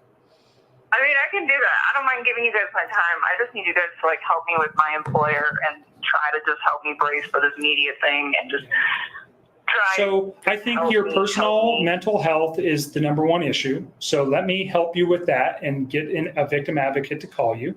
And you can address questions of employment with them. I think they're better suited to answer those questions than I am. So I would ask you to direct questions to them. If they can't answer them, I'll try to help you as best as I can. I think you have a personal decision to make on what you want to do with your employer. I think you're kind of backed into a corner, and you are going to. It's a tough decision. Do you want to inform them of what was going on? But I will tell you that I think that when they started looking at information for us, and I clarified this morning because I didn't do some of the work on this, but there was either text messages or emails between you and Chris that were on company-related phones or on company-related computers that they were privileged to look at. So they already know about you. Okay, so yeah, I don't know if I'm going to keep my job. I hope that they don't fire me for that. I mean, technically, I'm not an APC employee, and he is, and it was his fault. Wait, did she already say that part where don't effing let me down? We're a team. Did I miss that somehow? I'm just going to wait for you guys to respond. I just saw that objection overruled said, don't let me down, please. But I mean, she might say that more than once. Let's see. Oh, she already did say that, Joan? Oh, how long ago? I must have just I was reading comments. She said it already. Oh, I wanted to listen to that. How long ago was that? How did we miss that? We both have been dying to hear it. We both met. I was reading comments and trying to pin them and respond and stuff. Sorry. I know. I can find it in the transcript, but if one of you knows and I don't have to go to the transcript, do you have an estimate, 2 minutes or a long time ago? Oh, Yarn said it. Yarn said a bit ago. Darn. I'm going to keep playing it, but I'll find it in the transcript. Okay. All right, thanks, guys. Oh, we're great. Okay. Not mine. So well, I don't think that's fire. I don't know labor law. I'll just put it that way. I think that, whatever. I mean, people have relationships at work, and you guys were smart enough to stop the stuff. However you guys did it. is it an unusual circumstance that two people who got together at their place of employment, this terrible tragedy happened? Yes. Do I think that they are going to do anything to you? I don't think so. I mean, if you read the paper today, you saw they already fired Chris. I mean, oh yeah, well, as they should, but right. I'm hoping they're not going to fire me. Well, and too. I think you need to head that up. I think if it was me, and this is just a personal, this is not a professional opinion, it's a personal opinion, because I'm trying to help you as much as I can. I would reach out to your employer and just say, I want to come in and talk to you, but maybe talk to your EAP people first, and let me get you in touch with a victim advocate. Because again, I think your mental health is more important right now than even your employment. I want you to make sure that you're comfortable and safe in everything that's happening, and then make some, professional decisions and in regards to your employment. Okay. Okay. So let me do that. And we can. Go ahead. No, I have a couple more questions that don't relate to anything that we just talked about. Is there anything else that you remembered last night that you want to address? Yeah, a few. So I'm not done yet. Okay. And then we can talk about that whole thing too, because I was actually going to see if I could email them today. I was going to email my upper boss and.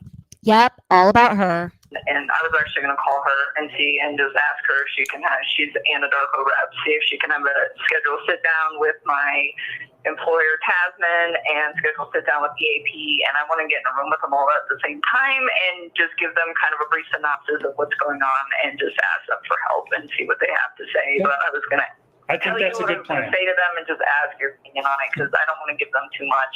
You do not need to tell them anything about the investigation or anything about what we discussed. From my standpoint, the investigative pieces that we've talked about, and specifically things that relate directly to why something may have happened or time frames or things like that, they don't need to know that. I think. Oh, I wasn't going to tell them that. I was just going to let them know that I was. You were in a relationship with this them. Case, and that I'm like a witness to this case, and that right now it's pretty quiet. But in a few weeks, given how everything goes, it might become kind of a media frenzy. And I was just going to tell them, I didn't commit any crimes, and I'm not in trouble, but I'm working with the prosecutor to try to. Okay, so we need to think about this. So right there in the last 30 seconds or so, she says some critical things, and she also has a significant voice change from baseline that I hadn't heard before when she says the words, I didn't commit any crimes. So we're going to listen to that again, but she says, through her words, I'm going to tell him that I'm a witness. And this whole time, of course, she's just very concerned about herself. And then she also says, and I'm going to tell him that I'm working with the prosecutor's office, okay? So let's keep in mind, this is August 17th, 2018, 4 days after the Watts family disappeared and was murdered. And just a day after, all of their remains were found in Survey 319. So in that short order of time, she says, when she's referring to talking to her employers, I'm going to tell them that I'm a witness, and I'm going to just tell them that I'm working with the prosecutor's office. I have a really big problem with that. Now, she also has a significant voice change that I hadn't heard at any other time. She practically chokes here, and I'd like you guys to listen to that. Let me just get the comments off of here so everyone can completely focus. When she says the words, I didn't commit any crimes. So I'm going to go back, I don't know, maybe 20 or 30 seconds so you can hear everything I just talked about. And we can listen to her twice saying, I didn't commit any crimes, because I really want to point that out to you guys. Okay, here we go. That they don't need to know that. I think. Oh, I wasn't going to tell them that. I was just going to let them know that I was. You were in a relationship with them. Case, and that I'm like a witness to this case, and that right now it's pretty quiet. But in a few weeks, given how everything goes, it might become kind of a media frenzy. And I was just going to tell them, I didn't commit any crimes, and I'm not in trouble, but I'm working with the prosecutor to try to help to bring some closure to this horrible thing, and then just tell them, I don't think the media is going to portray a very nice picture of me, and it's just an unfortunate circumstance, and I think that your projection of whatever is going to happen with the media can be reserved until that time. I know that's like your biggest fear in this, but right now I would not even I wouldn't address anything that hasn't happened. I think I would simply tell them, look, I am involved in this case. I'm a witness, and I, whether or not, I think they already know it, and I'm sure Anadarko is going to talk with whoever your employer is to make them aware of that. And then, hey, I had a relationship with this guy, and that's all they need to know. They don't need to know anything else. And then, I mean, you have to protect your. Okay, so he says all that. Yeah, I want to go to the choke, cough, cough again, because just listen, she says, I didn't commit any crimes, something or other. She kind of chokes on it. And then right after she makes that statement, Kevin Kobeck kind of scoffs. Just listen carefully. Right now, it's pretty quiet, but, in a few weeks, given how everything goes, it might become kind of a media frenzy. And I was just going to tell him, I didn't commit any crimes, and I'm not in trouble, but I'm working with the prosecutor. Okay, she says, I didn't commit any crimes, and I'm not in trouble, and she chokes on it. She can barely get the words out, and Kobeck goes, right. And then he kind of scoffs. So just listen to it again. I was about to say it might not mean anything, but it might mean something. I feel confident that it means something. So just listen to it again. And I was just going to tell him, I didn't commit any crimes, and I'm not in trouble, but I'm working with the prosecutor. It has to dry. Stuff has to dry. Oh, okay.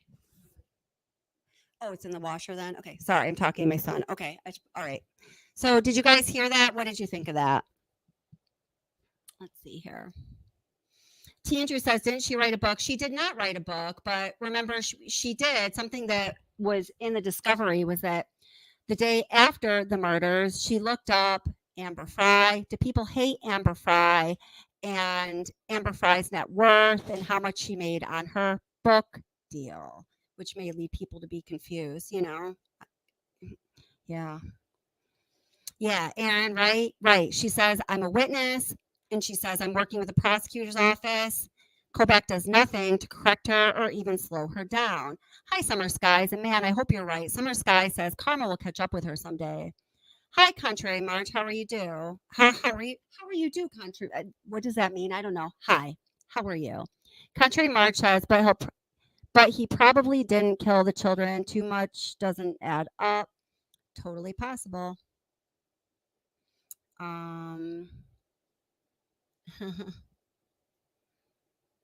Let's see. Yeah, Delilah says I caught that in her voice.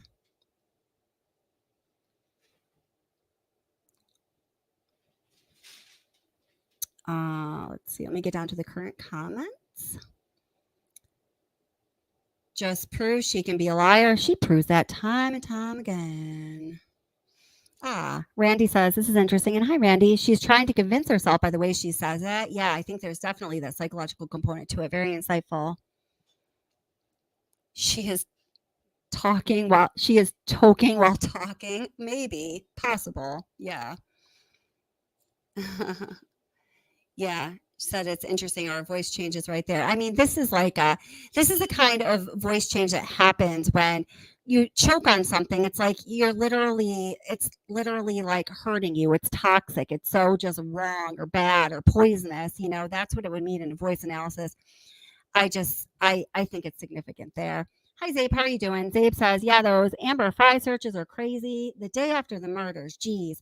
Hi, Mrs. Bendover. How are you doing? Says hello to everybody.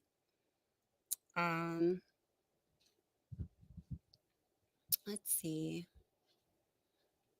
Oh God, I hope she doesn't do it again. You didn't catch the Kobeck scoff? I'll play it one more time.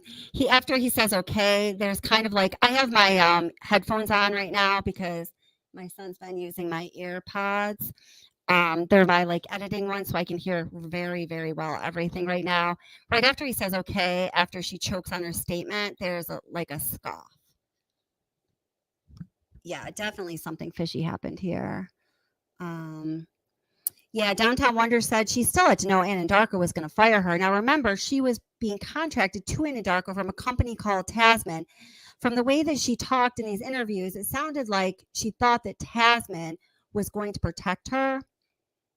Yeah, T. Andrews, totally off topic, but mentioned, saw a video where SW says to camera, she will strangle Dieter if he barks and wakes up. Oh, that was the one I thought you were going to say, but oh my, geez, that's not cool. Poor Dieter. Oh, okay. So John McSmith says it sounded like he just huffed, not scoffed. I'm sorry. Delilah said that. So I might be using the wrong word, guys, but let's just listen to it. Maybe it's huffed, not scoffed. Possibly. I might be saying the wrong terminology to describe a nonverbal sound. Let's see here. All right, here we go. And how everything goes, it might become kind of a media frenzy. And I was just going to tell him, like, you know, I mean, I didn't commit any crimes and I'm not in trouble, but I'm working with the prosecutor to try to help. One more time. And how everything goes, it might become kind of a media frenzy. And I was just going to tell him, like, you know, I mean, I didn't commit any crimes and I'm not in trouble, but I'm working with the prosecutor to try to help to bring some closure to this horrible thing, and then just tell them, like, you know, I don't think the media is going to portray a very nice picture of me, and it's just an unfortunate circumstance. And you know, I think that your projection of whatever is going to happen with the media can be reserved until that time. I know that's like your biggest fear in this, but right now I would not even I wouldn't address anything that hasn't happened. I think I would simply tell them, look, I am involved in this case. I'm a witness. And I, you know, whether or not, I think they already know it. And I'm sure Anadarko is going to talk with whoever your employer is to make them aware of that. And then, hey, I had a relationship with this guy, and that's all they need to know. They don't need to know anything else. And then, I mean, you have to protect your employment and your personal well-being. So think of the best way to do that, and just minimal information. You don't have to tell them very much, but I do think you're on the right track of getting ahead of it. But again, I'm not an attorney, especially a labor attorney. So you have to make decisions for yourself on that. But some of the people here in the victim advocate realm may be able to give you some better advice than I. I was hoping to do that today. Sure, I will make a phone call today and get the ball rolling on this, because I would like to either go to work on Monday or like figure out what is going on with like a fresh week and like try to put my life together, because I think it will help. Yeah, I think getting back to work and not sitting there and dwelling on this at every moment is going to be very beneficial to you. So I will reach out to those people who handle that today. If I had a name, I'd give it to you. I don't, but I'll see who's available. Okay. So what other? I want to reach out to them today. Okay. As soon as we're done here, I'll make that my next priority. Okay, so we're going to come right back to this spot. I think through the transcripts, I found where she says, "Don't let me down." So let's just listen to that really quick for people that did want to hear that. All right. So that was why I brought that up, because I was like, whoa. Okay. Very important. Thanks for remembering that. Yeah, I'm trying. I'm really trying to help you guys. I need you guys to help me too. Like, yes, we'll ma'am. do this as a team, but just don't fucking let me down. Oh my God. Yeah. Listen to that, guys. And listen to the way her voice changes. I'm going to go back just a little less than a minute, but I want to give context. Just please listen carefully to not only what she says, but also the change in her tone. Oh, this is disgusting. Like I said, he always cleans the house, but even if his kids were to be in diapers and like have accidents, like, I just feel like the man keeps his house so clean, and she does too. They both must have to like coexist in a house that clean. But like, I just don't see anything in that house like smelling. Okay. All right. So that was why I brought that up, because I was like, whoa. Very important. Thanks for remembering that. Okay, so listen right here. Listen, I think you're totally right, Summer. Listen. Yeah, I'm trying. I'm really trying to help you guys. I need you guys to help me too. Like, yes, we'll ma'am. do this as a team, but just don't. So fucking let me down, the reason why we can't. He says, yes, ma'am. Summer Sky says, this is exactly what I think too. That voice change sounds to me like she was reminding him of who's protecting her and not to forget that he better treat her right. Ding, ding, ding, ding, 100%. I'm just going to play that one more time when she makes that statement about not letting her down. They're a team right here. All right. So that was why I brought that up, because I was like, whoa. Okay. Very important. Thanks for remembering that. Yeah, I'm trying. I'm really trying to help you guys. I need you guys to help me too. Like, yes, we'll ma'am. do this as a team, but just don't. So fucking let me down, the reason why we can't let. Isn't that interesting? Let me see a few more comments here. What do you think, Rose? Are you there? I'm here. Which part? Oh, we just played the "Don't fucking let me down" part. I put that in. I just posted that. I just can't believe when she says, "I need you guys to help me too." We're a team here. Let's get the exact words here. Yeah, you're Yeah. right. Yeah, let's get the exact words down. Okay. I think it's important. It is. Okay. It is. Right here we go. Because I was like, whoa. Okay. Very important. Thanks for remembering that. Yeah, I'm trying. I'm really trying to help you guys. I need you guys to help me too. Like, yes, we'll ma'am. do this as a team, but just don't. So fucking let me down. Okay, I'm trying. I'm really trying to help you guys here. We just need to do this. We'll do this as a team. Just don't fucking let me down. Oh God. Oh God. I have to listen to that just one more time. I'm sorry. I promise it's the last time. This just like blows my mind. I know, okay? me too. Okay. Yeah, I'm trying. I'm really trying to help you guys. I need you guys to help me too. Like, yes, we'll ma'am. do this as a team, but just don't. So fucking let me down. I need you guys to help me too. We'll do this as a team. Just don't fucking let me down. Who in God's name speaks to law enforcement like that? Somebody that knows she's going to be protected. No one in their right mind that's worried about actually possibly going to jail or being connected would ever speak like that to an agent. Ever. Never. No. Oh my gosh. Hi, Ara, by the way. Nice to see you, honey. I was just thinking about you too. Glad you're here. Yeah, I mean, that is just so crazy. Yeah, it is. Oh my God. That blows my mind, but that does show you that she knew she was going to be protected. Yeah. Karen says, yeah, definitely. Colbeck is annoyed by her right there. Clearly, I agree.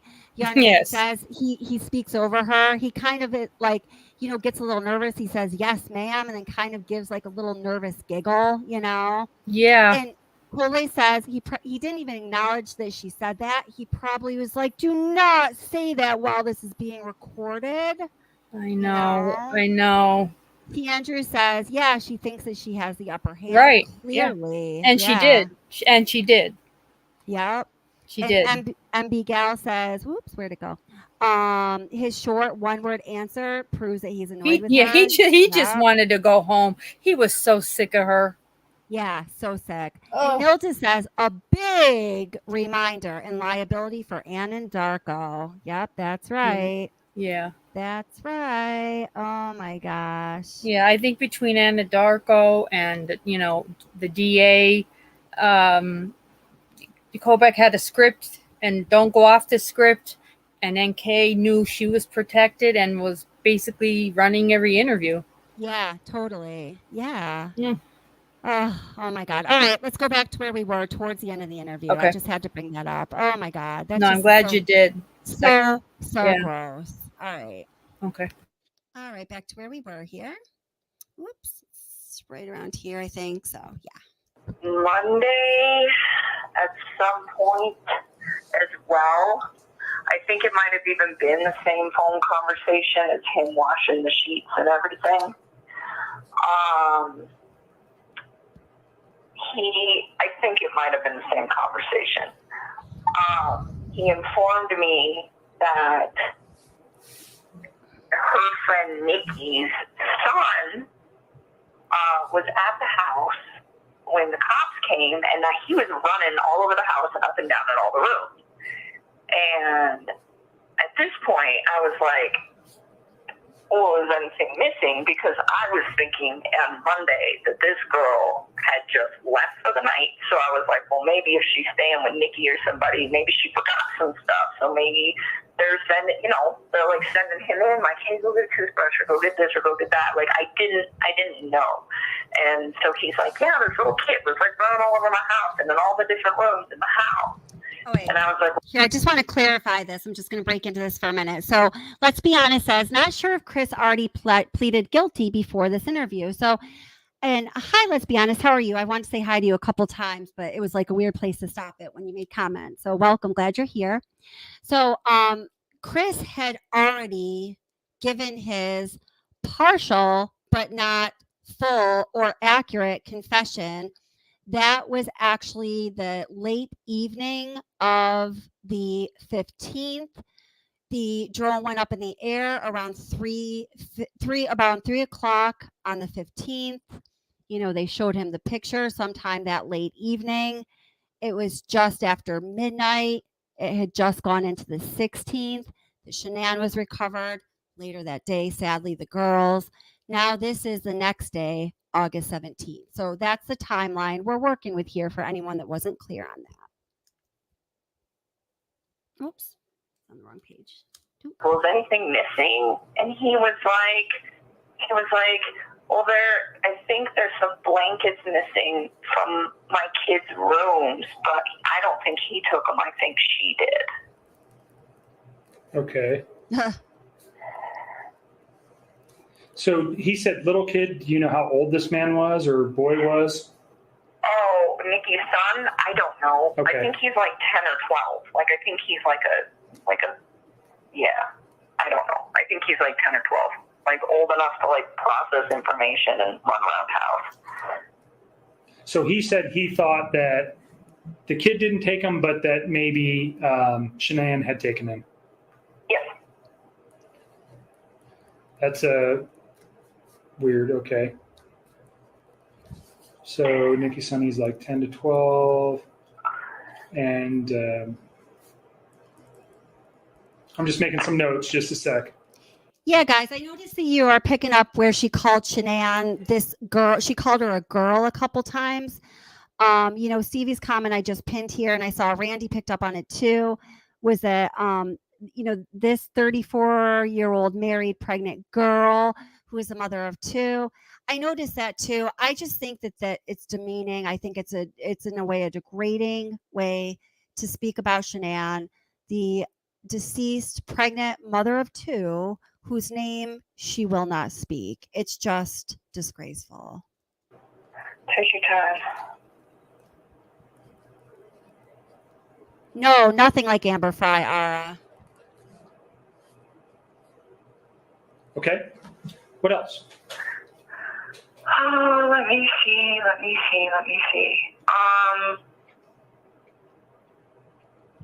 I don't know. I feel like I had a list in my head and I almost wrote it down, but I didn't want to put it on paper. How about this? And I was going to mention this last night, but I think both of us were pretty tired, and we were there for a long time yesterday. So if you have a thought, keep a notepad and a pen and paper with you and write it down, and then that way you don't lose it.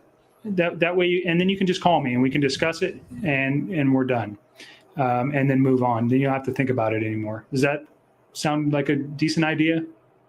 It does. Okay. I don't know what else I was going to tell you. When we FaceTime too. So let me go back to that too. So Okay. I think all of this was on Monday. So I think both the comments about the blankets and the sheets were on that first phone call on Monday. And then directly after that phone call, there was like a brief FaceTime. And when I FaceTimed him, he was laying on a bed that didn't have any sheets on it. Okay.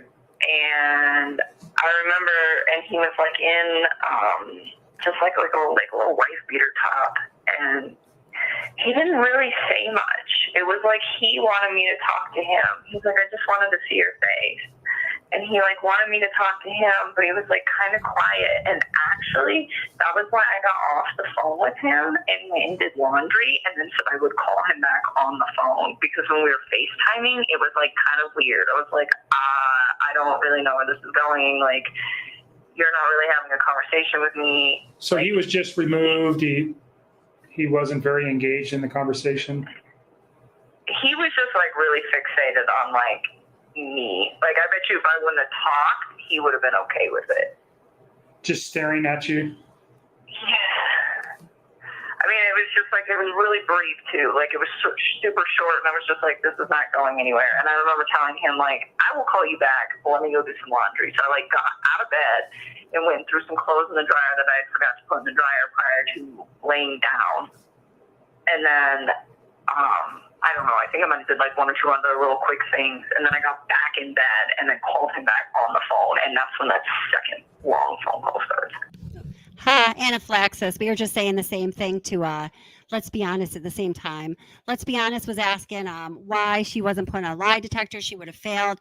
So a lie detector, you'd have to consent to take lie detector test. No one can force you to do that. So if she was asked, we don't know that she was. There's no mention of that. But if she was asked and that it's not on the record and we're not privy to that, she certainly would not have consented after what happened to Chris, you know.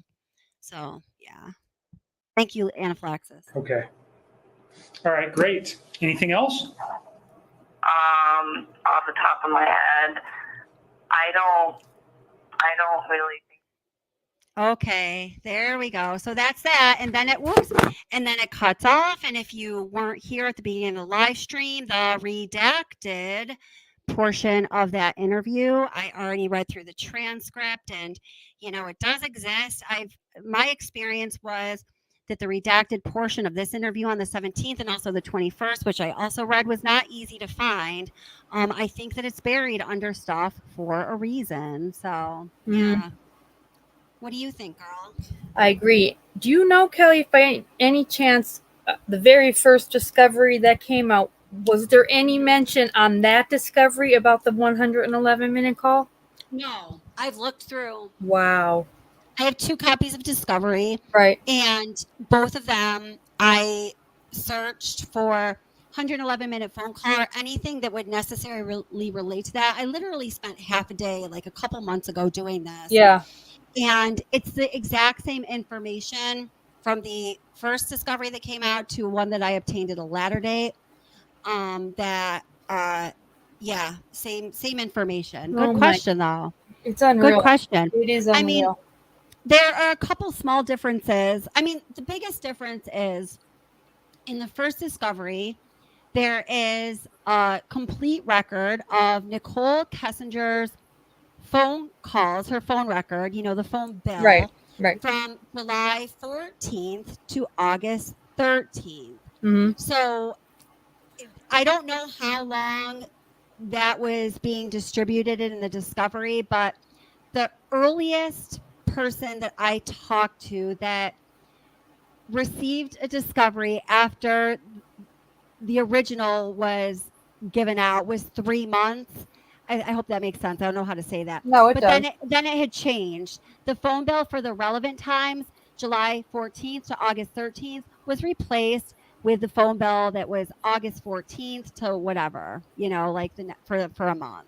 1 month. So that was really the biggest change. And in the original release of the discovery, they didn't have all of those jailhouse letters from all the jailhouse girl fans. Yeah. So in the order that everything was laid out, at least part of what all of the jailhouse letters replaced was Nicole Kessinger's phone record for the relevant time.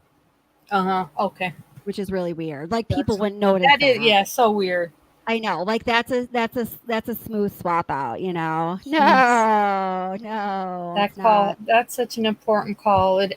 Like you said, we've always said it holds the key to so much. There's no doubt. There's just no doubt. Oh, absolutely. And fortunately, I do have those original, phone call records. I've gotten several emails since I put this out there the other night. I told people I'm not going to pass along the entire original discovery because it is becoming a very rare commodity. But if anybody needed something specific, I've gotten a lot of requests. I am trying to get those like kind of packets of information together to send out to people that have like a good reason to use them or just because they're curious. I don't know. But there are certain people out there who have treated me pretty poorly who I don't want to get their hands on this original material because, they didn't do the work to get it in the first place. So Right.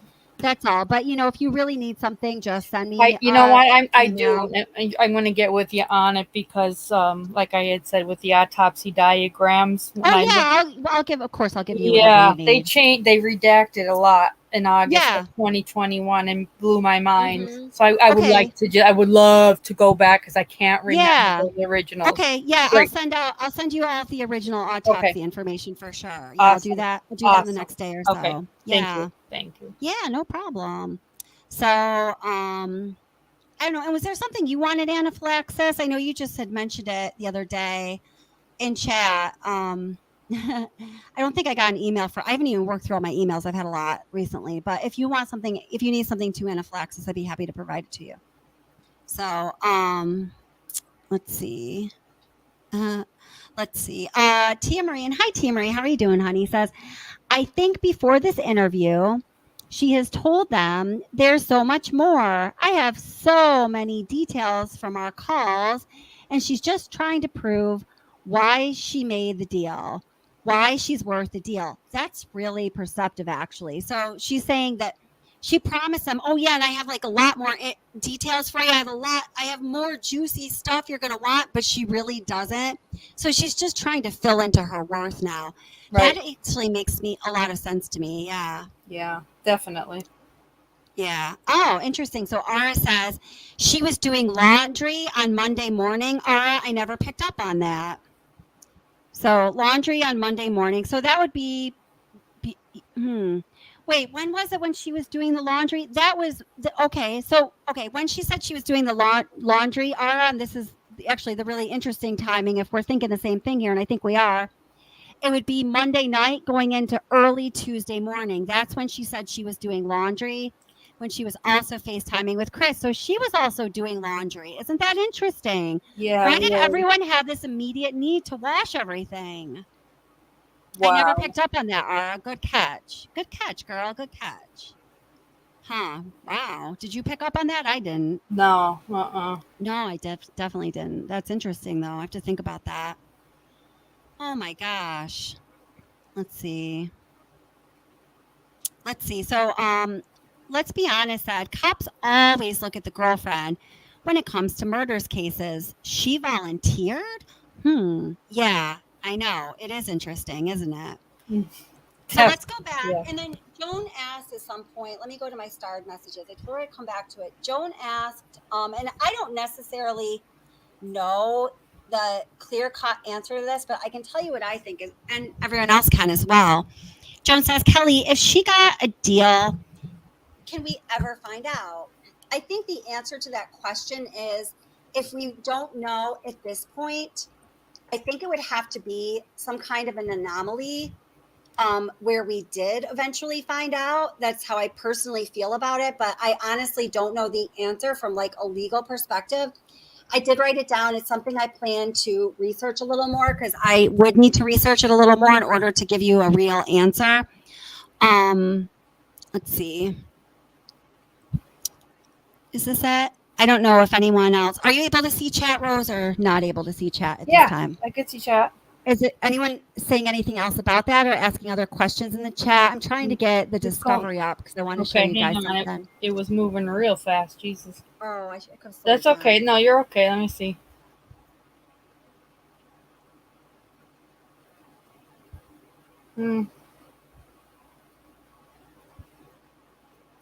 No, just like about the 111-minute phone call and, with her saying that with the no sheets on the bed and hearing a TV. Oh, man. So strange. It is. Yeah, and I think that she was so alert to that because I don't know why. Well, there's 2 nights where I don't know. Yeah, I was wondering that too, but why that was like so on her mind. I think it was the night when she said about the television. Wasn't that? I don't know. I'm a little confused in my own head right now, so I'm not going to. Was that Sunday night or Monday night when she had mentioned the television was? It was Sunday. That was Sunday night. That So, was Sunday. Yeah. So I Yeah. think she was just very alert to, is he waiting up for her? And, you know, some people have had this theory, and I think I'm kind of leaning towards this, that Kessinger thought that, you know, that part of the conversation that she mentions was really upsetting to her. She was like, you know, Chris is like really up. The television's on. The television is usually not on at this hour. I think it was at that point that she became afraid that Shanann was going to be coming home soon and Chris was waiting up for her. And she flew into a tailspin. And at that point, that's when she went to his house. I personally believe that's a possibility. I believe that too. Yeah. Yeah. Yeah. She just seems like that kind of a woman. Me. Let's see. He's saying, oh no. Huh. So, okay. So here, this is what I wanted to show you guys. So, you know, I have shown this before and I'm going to show it again because I think that this is important. Let's see. I got your message too, Rose. Okay, cool. All right. So, you know, this is that entry in the discovery that's on that form FD 1087 that is not used anywhere else in this discovery. When here on this channel and also on Rose's channel, some people did some investigating and found that it's generally a form that's used to record, you know, highly confidential, sometimes classified information. I don't know what the parameters are to classify something. I'll be honest. I don't know the logistics of that. But again, that's something that we could look into. It's not something I just know. That's a good idea. Yeah. But here it says, and they're talking about the date of August 15th, 2018. So this is 2 days before this interview. It would be the date of her first interview, the date that she first contacted law enforcement. Right. What it says here details the recorded interview of Nicole Kessinger, in parentheses in capital letters, protect identity, on August 15th, 2018. Now, she is certainly the only person involved in this case where there is a note to protect the identity. Right. Yeah, absolutely. So weird, right?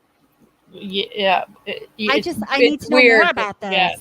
Yeah. It's weird, but it just answers a lot of questions as to why she was allowed to behave the way she did in those interviews. Right. And they really were protecting her to get her to say every single thing that they wanted for their script. And it all worked out.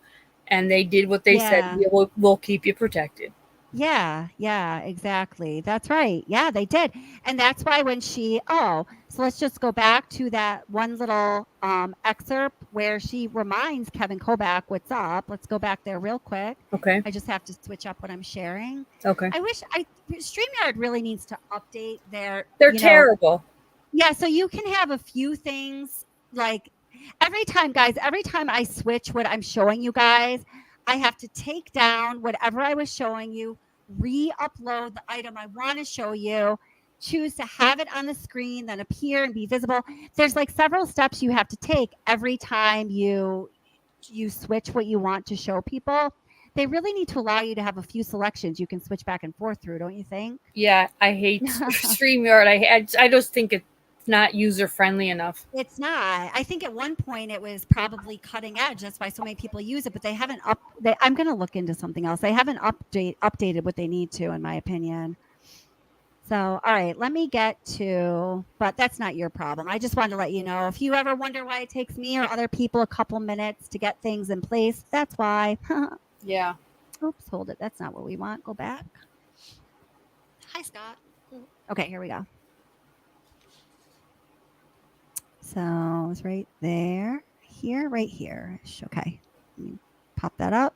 Okay. Like I did think about this yesterday that I would like to sit down with you once we have your text messages and the phone calls, and we can put them in some type of easily looking that we can sit down and look at them and compare them, and we can kind of get the context of how everything was going that night. I would like to do that with you. Unfortunately, so the download that we got yesterday is going to take multiple days to be analyzed. I probably won't have it back till next week. And then because you guys did have so many text messages, there's one of wait, hold it. I'm sorry, I didn't go back far enough. Okay. All right. Here we go. Yeah, I'm trying. I'm really trying to help you guys. I need you guys to help me too. Like, Yes, we'll ma'am. do this as a team, but just don't. So fucking let me down, the please. reason why Let's listen to that one more time. Yeah. I'm going to go back just a little bit more so you can hear the change in her tone. She got real serious. She got real mafiosa there. She did. Feel like this in a house that clean, but like, I just don't see anything in that house like smelling. okay. All right. So that was why I brought that up, because I was like, whoa. Okay. Very important. Thanks for remembering that. Yeah, I'm trying. I'm really trying to help you guys. I need you guys to help me too. Like, Yes, we'll ma'am. do this as a team, but just don't. So fucking let me down, the please. reason why we can't, Damn. And then listen to him just kind of trip over his words like, here. I did think about this I do. yesterday that I would like to sit down with you once we have your text messages and the phone calls, and we can. Oh, you know what? I just realized after she says that, now Kobach is giving her what he knows she wants, because she keeps, saying in different ways that she wants to get her eyeballs on what they have of hers, the contents of the phone calls and the text messages. So wait a minute. Now listen to all this together. After she says that, Kevin Kobach gives her statement of affirmation that she's going to get what she wants. Listen to that. Because I was like, whoa. Okay. Very important. Thanks for remembering that.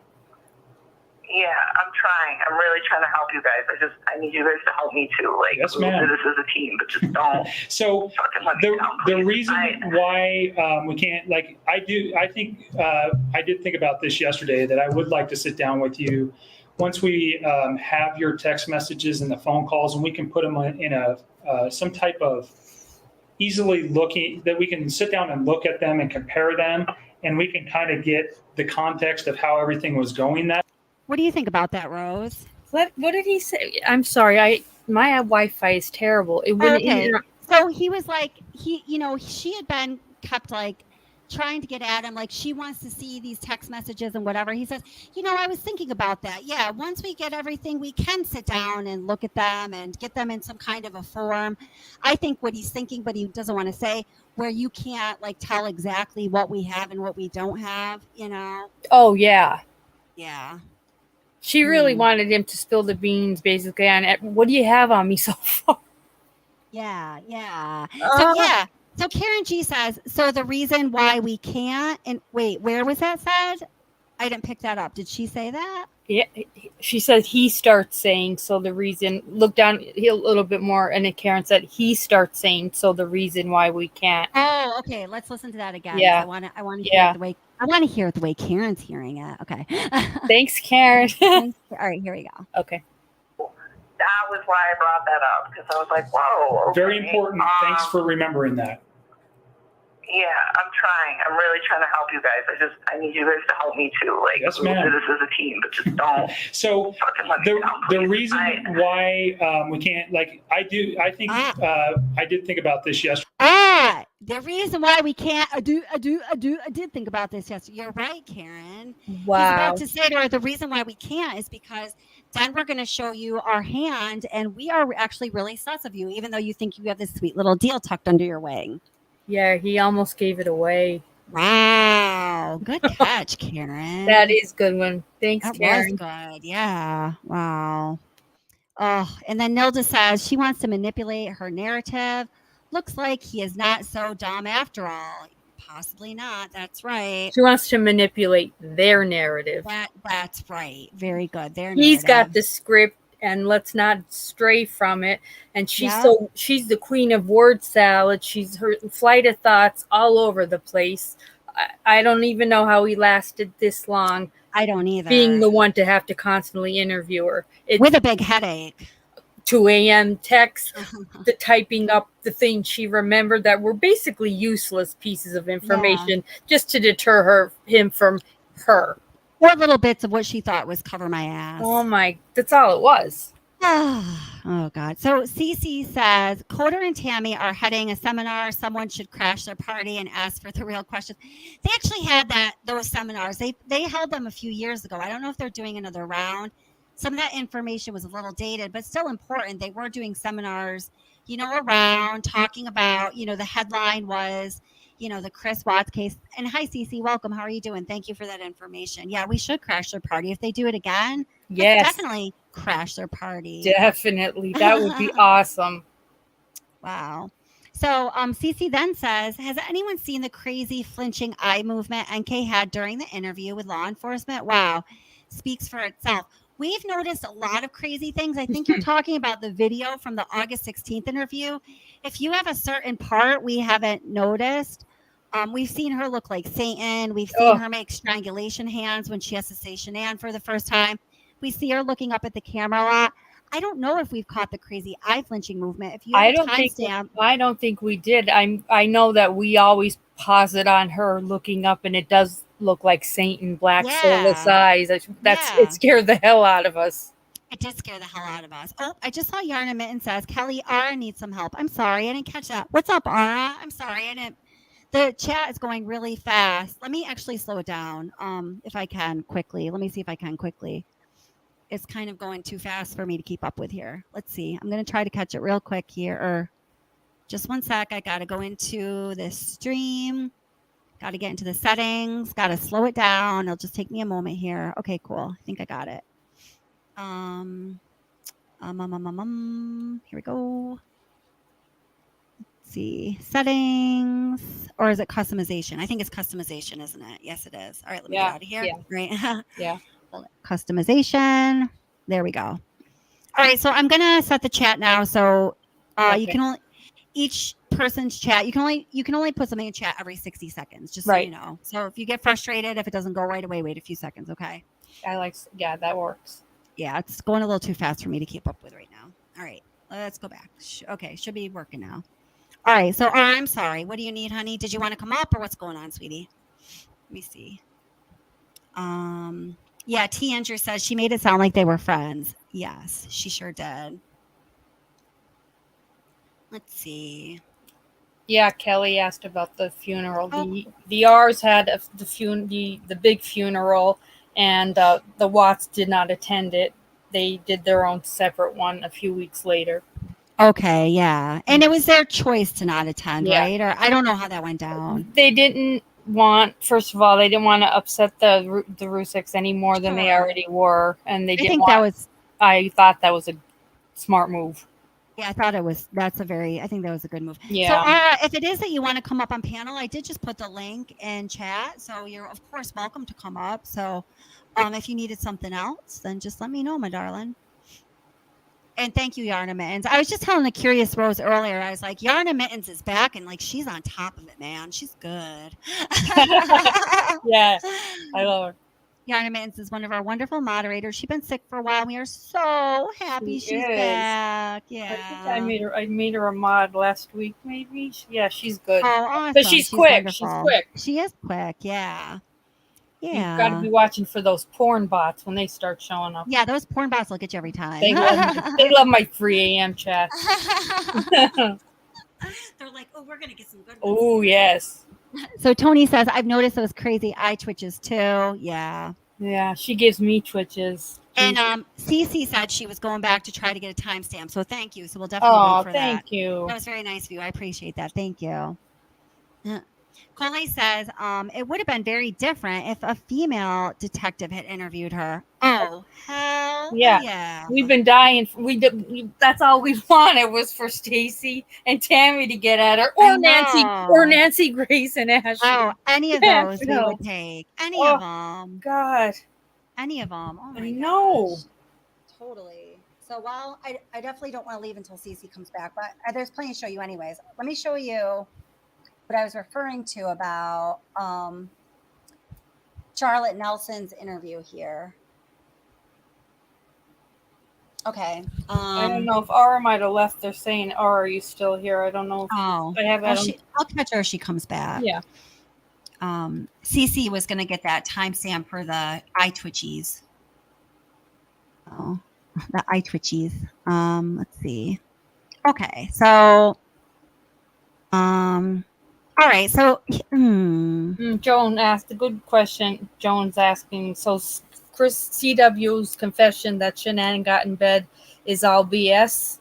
I mean, there would be, because he made sure that we all knew then that she expelled. So you're gonna have feces or urine that would have been soaked through that mattress. And I'm sorry, within hours of him doing whatever he did supposedly in that bed, it was spotless, and the dogs didn't pick up on one type of traumatic pheromone even, let alone this. They would pick up an excrement 100%. I just feel the bed wasn't. I don't feel the bed was the scene. So for you guys that don't know, a Curious Rose is a trauma nurse. So she definitely knows what she's talking about in instances like that. And that's funny. I can't believe I've never asked you that before. Yeah. It's something I personally have always wondered about. Really good question, Joan. Absolutely. What do you guys think of that? So could you say that again, Rose? So when not only is he in a rage, which is a traumatic incident, which that's what that one dog is trained to sniff out. Right. He kills her. He made sure to let them know. She then excreted.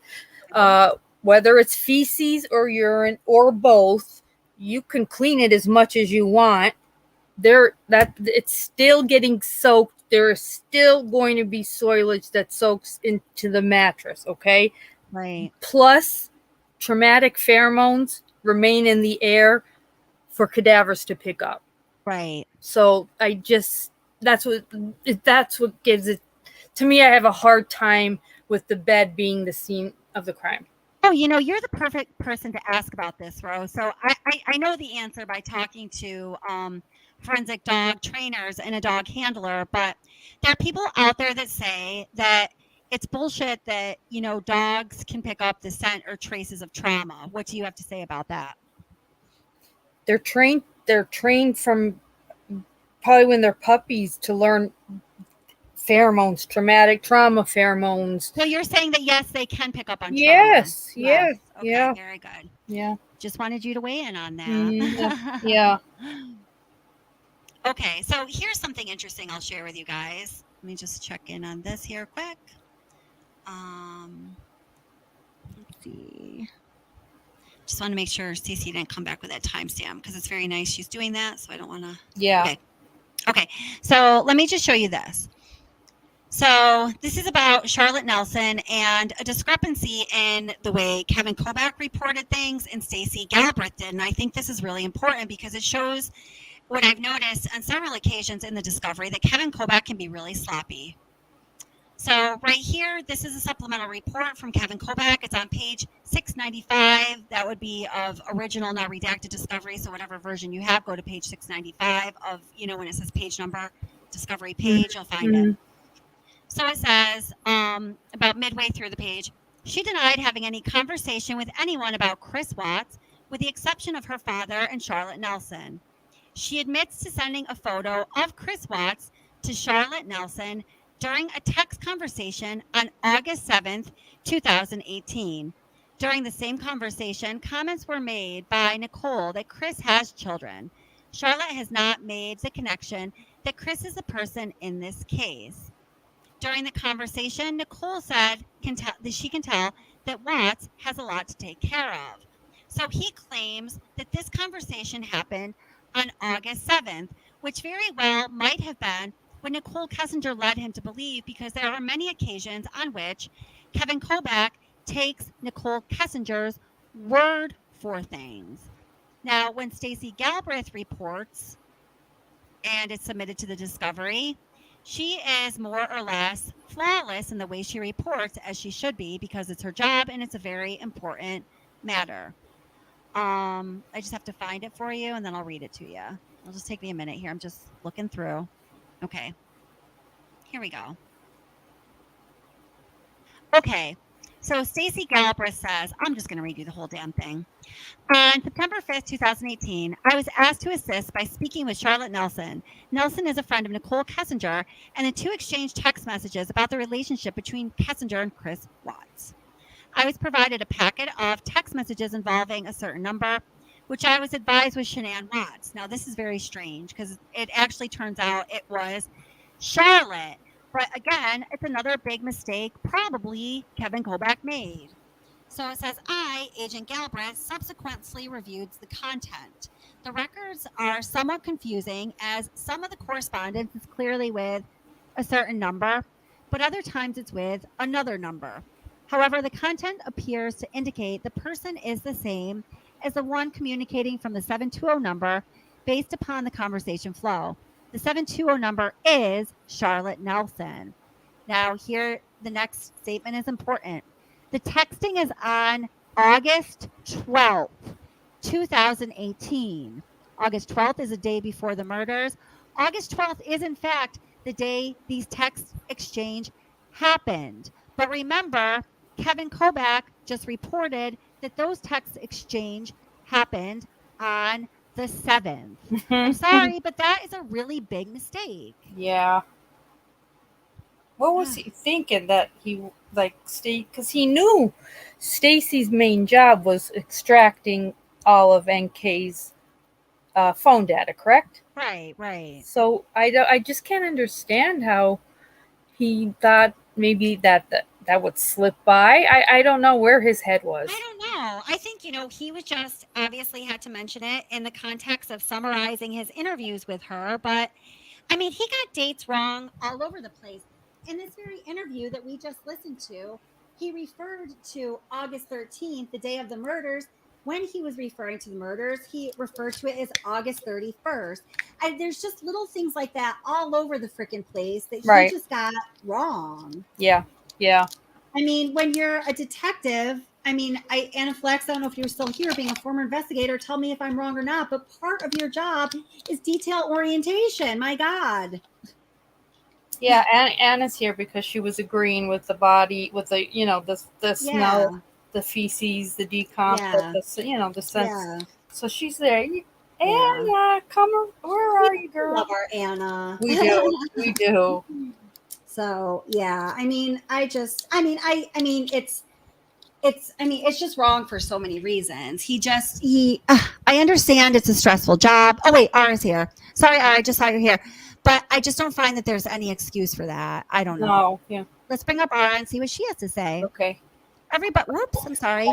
Everybody, welcome Ara. How are you doing, darling? How are my favorite ladies? Hey, good. How about you? Good. I wanted to jump up and just ask you or tell you about that TV situation. Please you do. were talking about that, right? Yes. And so, and you can write this down, or I could tell you. But at 1 hour 42 minutes into that interview with the video interview of Nicole talking. The one on the 16th. Yes. The one that the video was just recently released. Yes. Okay. The 16th. 142. Okay, got you. Okay. 142. She goes, and this is the interesting part. The moments that make you go, right? She goes. He goes to bed, and before I go to bed, and I could hear the TV on, which I thought was kind of weird. I didn't ask. Then she says, I didn't ask him. I just heard it in the background. And I remember thinking, and it was like right before we got off the phone, I was like, why the hell is he up? That's that Sunday night that they're talking about. Right. She goes, like, no TV downstairs. So I was like, maybe, I don't know, TV in the basement where there's no TV in the basement where he usually calls me from. This is the interesting part. I don't know how many TVs they have. Like, I've never been in their bedroom, which does have a TV, by the way. Right. Like, I went upstairs once, and it was like to their playroom. Right. So there, to me, what does that tell you? I was upstairs. I've been in that bedroom. That's where I saw that baby photo. To me, that's where she gives herself away. Yeah, no, I think that's good. I'm trying to find that part of the interview right now so we can play it. Thank you so much for that timestamp reference. That 1 hour 42 in is where you could want to start it. And also about the laundry Okay. thing. Yeah. She's doing laundry Monday night, Yeah. and they're both doing laundry. Yeah. That's very interesting. Yeah, Seriously, it's- great catch. I never noticed that. Yeah, good, because you're right. Basically, whatever she says, think the complete opposite, because that's usually what it ends up being. Yeah, or she always, like, a lot of the things that she says are, her motivation is often just her motivation is either self-indulgent, talking about herself, or cover my ass. So whenever, she says something that's initiated by her, that's, the direction is changed by her, I always ask myself, okay, I know those are her two big motivators, so which category does this fall into, and then why is that? But see, to cover up her lies, she has to say the truth. It has to make sense. Exactly. So when you listen to her, she is telling the truth through lies. I And agree. That's how I agree. decipher her speaking now. I agree 100%. Yeah, she has her own language. Yeah, no, and and Chris Watts does the same, especially in his Dodge prison interview. There's little glimmers of truth that shine through, and those glimmers of truth that shine through, when you can connect them to what you know to be true or not, are always for the purpose of trying to cover up his lies, right? Yes. Yes. So she knew she says, I've never been in their bedroom. So, like, I don't know how many TVs they have. I've never been in their bedroom. Right. Literally, she just said she's been in the bedroom. She knows there's a TV, and she was upset that he was waiting up for her in their marital bedroom when he has been promising her that he was going to leave the wife. I believe it. So was that 142 minutes or 1 hour and 42 minutes? An hour and 42 minutes into that August 16th Whoops. interview from the video that I'm looking at. All right, let me try to get there. An hour, and then if it doesn't match up, I'll check it against the transcript. So there's 1 hour, okay, and 42 minutes. Thank you, Ara. That was good stuff. All right, let's try. I'm going to go just a few seconds back for context, and we'll play it. Okay, let's see if I can get it here. Hold it. Let me open. Oh, wait, I got to bring it into the stream because I just told you how that works. All right, bring it into the stream. Click, click, click, click, click, click, click. Oh, click, thank click, you. click. Cece gave us the timestamp. So Thank you, Cece. Oh, perfect. We just got in that video. Thank you so much. That's wonderful. I appreciate that. Thank you. All right, so we'll listen to what Ara's talking about, then we'll check out Cece pointing out the eye flinches. Here we go. Great stuff. No, I asked you if you had any. Oops. I'm sorry. I lost my spot there. I clicked on something else. All right, here. Let me try again. Okay. I don't remember what we talked about. I do remember that was a long conversation. We probably talked about all sorts of stuff. So what he's asking her about is a 111-minute phone conversation, and this is her answer. Let me go back a few more seconds. There's a lot of good stuff right here. So they're talking about the 111 phone call. And then, she's basically in this phone call. I think she's, giving him a hard time because she knows that he's waiting for Shanann in their bedroom. And she didn't like that. And maybe that's why she drove over there. To kind of be like, hey, dude, what's up? You told me you were leaving here. Why are you in that bed?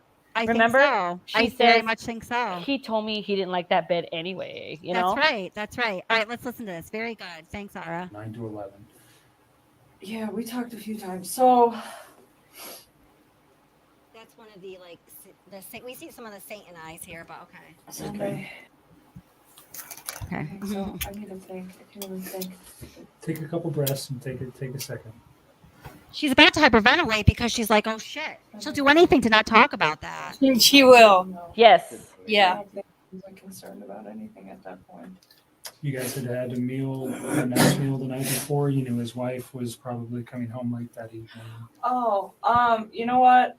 There you go. The wife was coming home. Yeah. I honestly, we talk about so much random stuff. It's so hard to pinpoint some of these things. I don't remember what we talked about. I do remember that was a long phone conversation. Though. We probably talked about all sorts of stuff. One thing I do remember though, that I didn't remember earlier when I was talking to Mark. So this is where I'm starting to remember little bits and pieces. I don't remember. Yeah, I know. So the phone conversation, I don't remember what was in the phone conversation. Probably nothing of relevance, to be honest with you. But usually he talks to me when he's like down in the basement in his bed before he goes to bed. I just have to make the point that And so the investigator is asking her about the 111-minute phone conversation, and I put a few videos out as to why this is so important. The last live stream, I went over all of it again. There was no phone conversation even close to that length in the history of their relationship. And she starts talking about the television. So like I said, there's a reason why. So let's keep listening here. And I could hear the TV on, which I thought was kind of weird. I didn't ask him. I just heard it in the background. And I remember thinking, and it was like right before we got off the phone, I was like, why the hell is he up? And there's like no TV downstairs. So I was like, well, maybe, I don't know. No TV in the basement where he usually calls you from. Yeah, and I don't know how many TVs they have. Like, I've never been in their bedroom. Like, I went upstairs and it was like to their little playroom, and I just like looked at it and I was like, that's super cute that your girls have books. And that was like it. That's the only room that has a TV. Any of those rooms in that upstairs. Like, to me, it was just like, you don't know, like, ever. I had no, so I don't know if he has any other TVs. I'm assuming by like how much other nice stuff they have in their house, it wouldn't surprise me. So I'm not quite sure what room he was in. Shut up. I know. But I just remember hearing the TV, and I was like, She knew he was in the bedroom. Weird to me. Of course she did. Why? She Are you did. watching TV right now? It was, Listen. like, super late, and that was the only And thing. he had phoned you, or were you guys already talking when the TV was going? Or just... I just remember I picked up on it like later. But She don't said, I think it was, caught like, him. throughout the Yes, whole you're right. conversation. Yep. Like, I just remember it being towards the end because I remember thinking like, wow, it's really late. The something I didn't ask you about the house because you've been there twice. All right, and it listen. just... All right, you guys talk amongst yourselves for a moment because I have to find you. And she mentions this another time in the interview. And hi, Rosie. Hi, Nancy S. Hi, Vegan Monster. How are you guys doing? I'm so happy you're here, Rosie. I was thinking about you too. I'm glad that you found us. Hi, Sarah. How are you? Welcome. Hi, Close Bride. How are you doing? Cece, thank you for the timestamp. We're going to check it soon. Hi, Shanna. And hi, V Marshy One. I'm going to go find that other timestamp here. You guys go ahead and talk to each other if you don't mind for a moment because I've got to pull this off in order to look at the transcript to find the other time she mentions this here. Yeah, I can't wait to see that. Next week, dude, because my birthday. But right, she says I picked up on it. That's why I think maybe she was there, or something else was going on in that 111. Or what she was really thinking was I caught him waiting for his wife, but she doesn't want to say it like that to the investigator. You know what I mean? Exactly. Yeah. And she corrects herself, but I think they did pick up on it. But unlike a woman investigator, they're not going to call her out on it right on the spot. They're just going to keep questioning them gently. Oh, wait, here. I already found this timestamp here. Oh, that was good. Okay, wait, say 106. So hold it. I can't ever remember if this is in terms of sheer minutes or hours of minutes. 1 second. So 106 is, okay, so it's 106 minutes. So 106 minutes is 14 minutes less than 2 hours. Okay, that's what I need to know. Okay, let me just find it here. 106 minutes is 14 minutes less than 2 hours. All right, let me find it. Oh, wait, hold it. Oh, that's where we were. Hold it. There's another mentioning of it. I'm sorry. I have to find it again. Keep talking, please. Keep talking. You're funny. Let me see. I need another minute. That's all. Sorry. Oh, wait. Let me see. What did Joan say? CW wouldn't be in bed with Jeanette coming home and then be unmade. Yeah, Joan, I agree. Definitely. I think Chris Watts being on the marital bed waiting for Shanann kind of made NK feel like he's backing out of their new life, just like how she was talking at the restaurant, how he didn't seem into getting the new apartment, right, as previously discussed, and that was probably a trigger for her. Oh, a major trigger. I think we got all the questions, though. I'm double checking. Let's see. I'll be there in a minute. Just 1 second. Okay. T. Andrews says Shanann would have ripped her head off knowing hell in yeah. her home. Absolutely. Yes. Shanann didn't like trash in her house, and that's right. She did not. And this is trash for sure. You know what? I think we just have to keep listening to this for a little longer. So I'm going to just bring this back into the stream because she literally says, I was like, maybe he's waiting up for her. So let's bring this back into the stream. Okay. Here we go. Okay.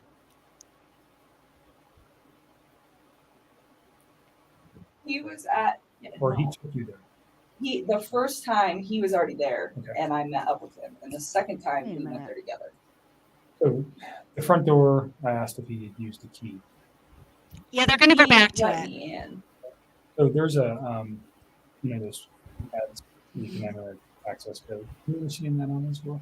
Like, I want to say vaguely, but to be honest with you, I don't remember. Like, he let me in that day. That's So he never gave long you ago. the code to access his home. No, not at all. You talk about a security system.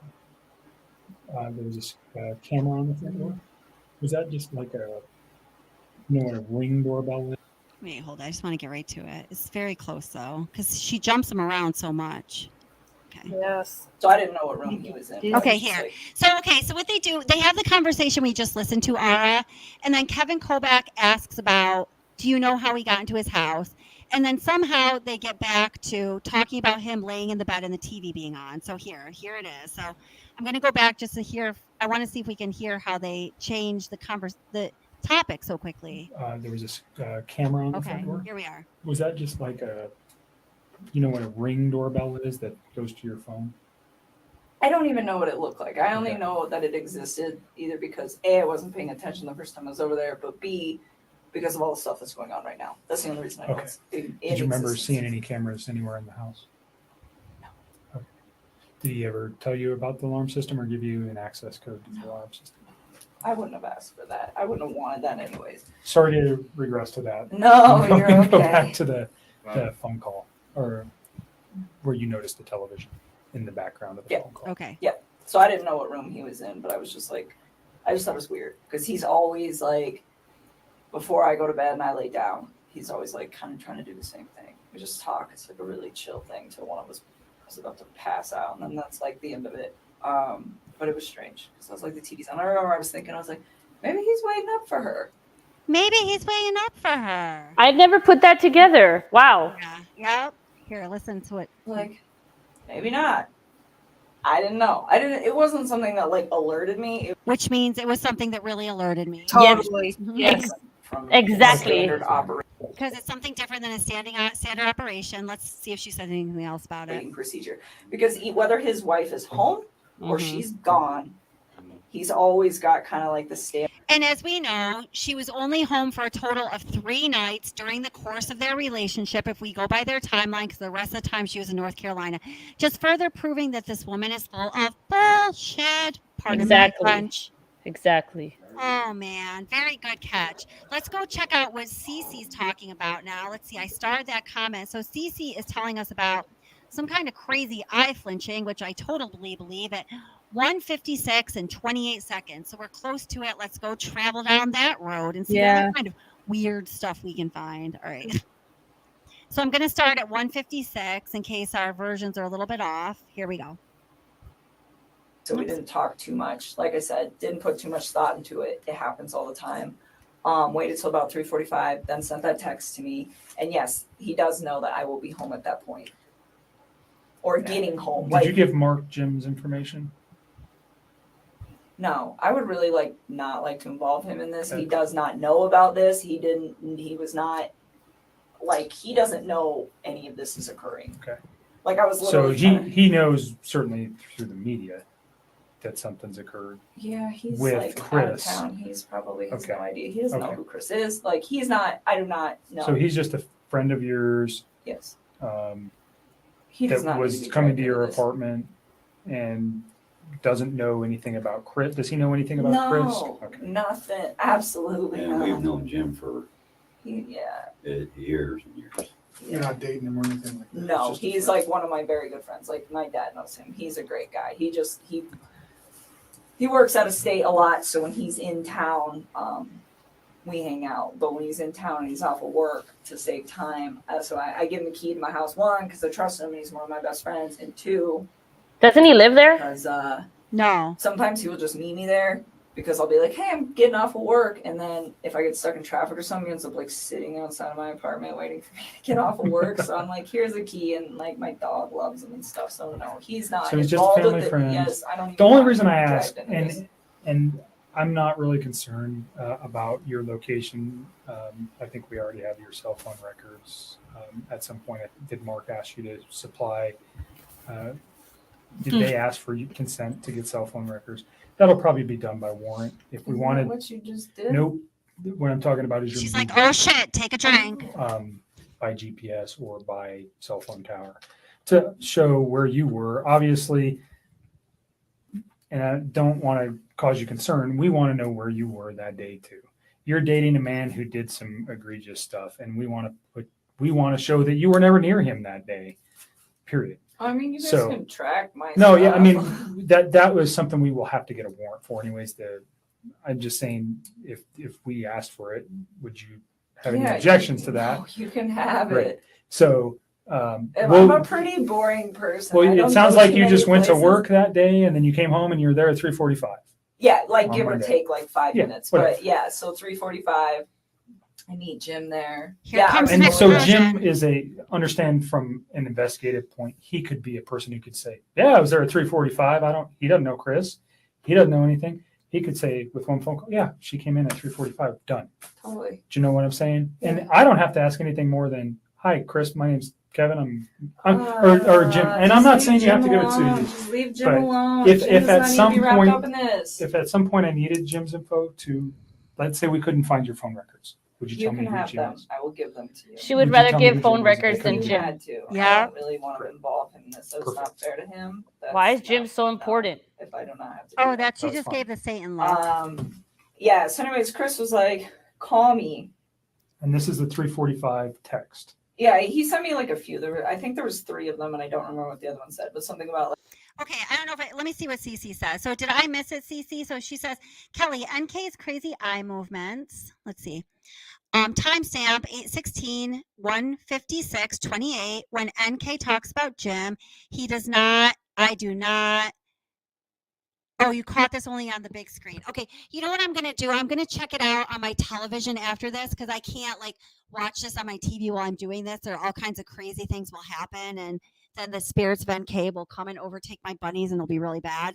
So, but I'll definitely check that out. And thank you so much, Cece. I appreciate that. I'll see if I can then maybe enhance it so anyone who watches it can see her crazy eye movements. Because man, woo, this bitch be crazy. Kelly, I have a question for you. Yeah. Why do you think she says that Chris waited until she uses the vocabulary waited until 3:45 to send me the text? She says that. She says she waited. Does.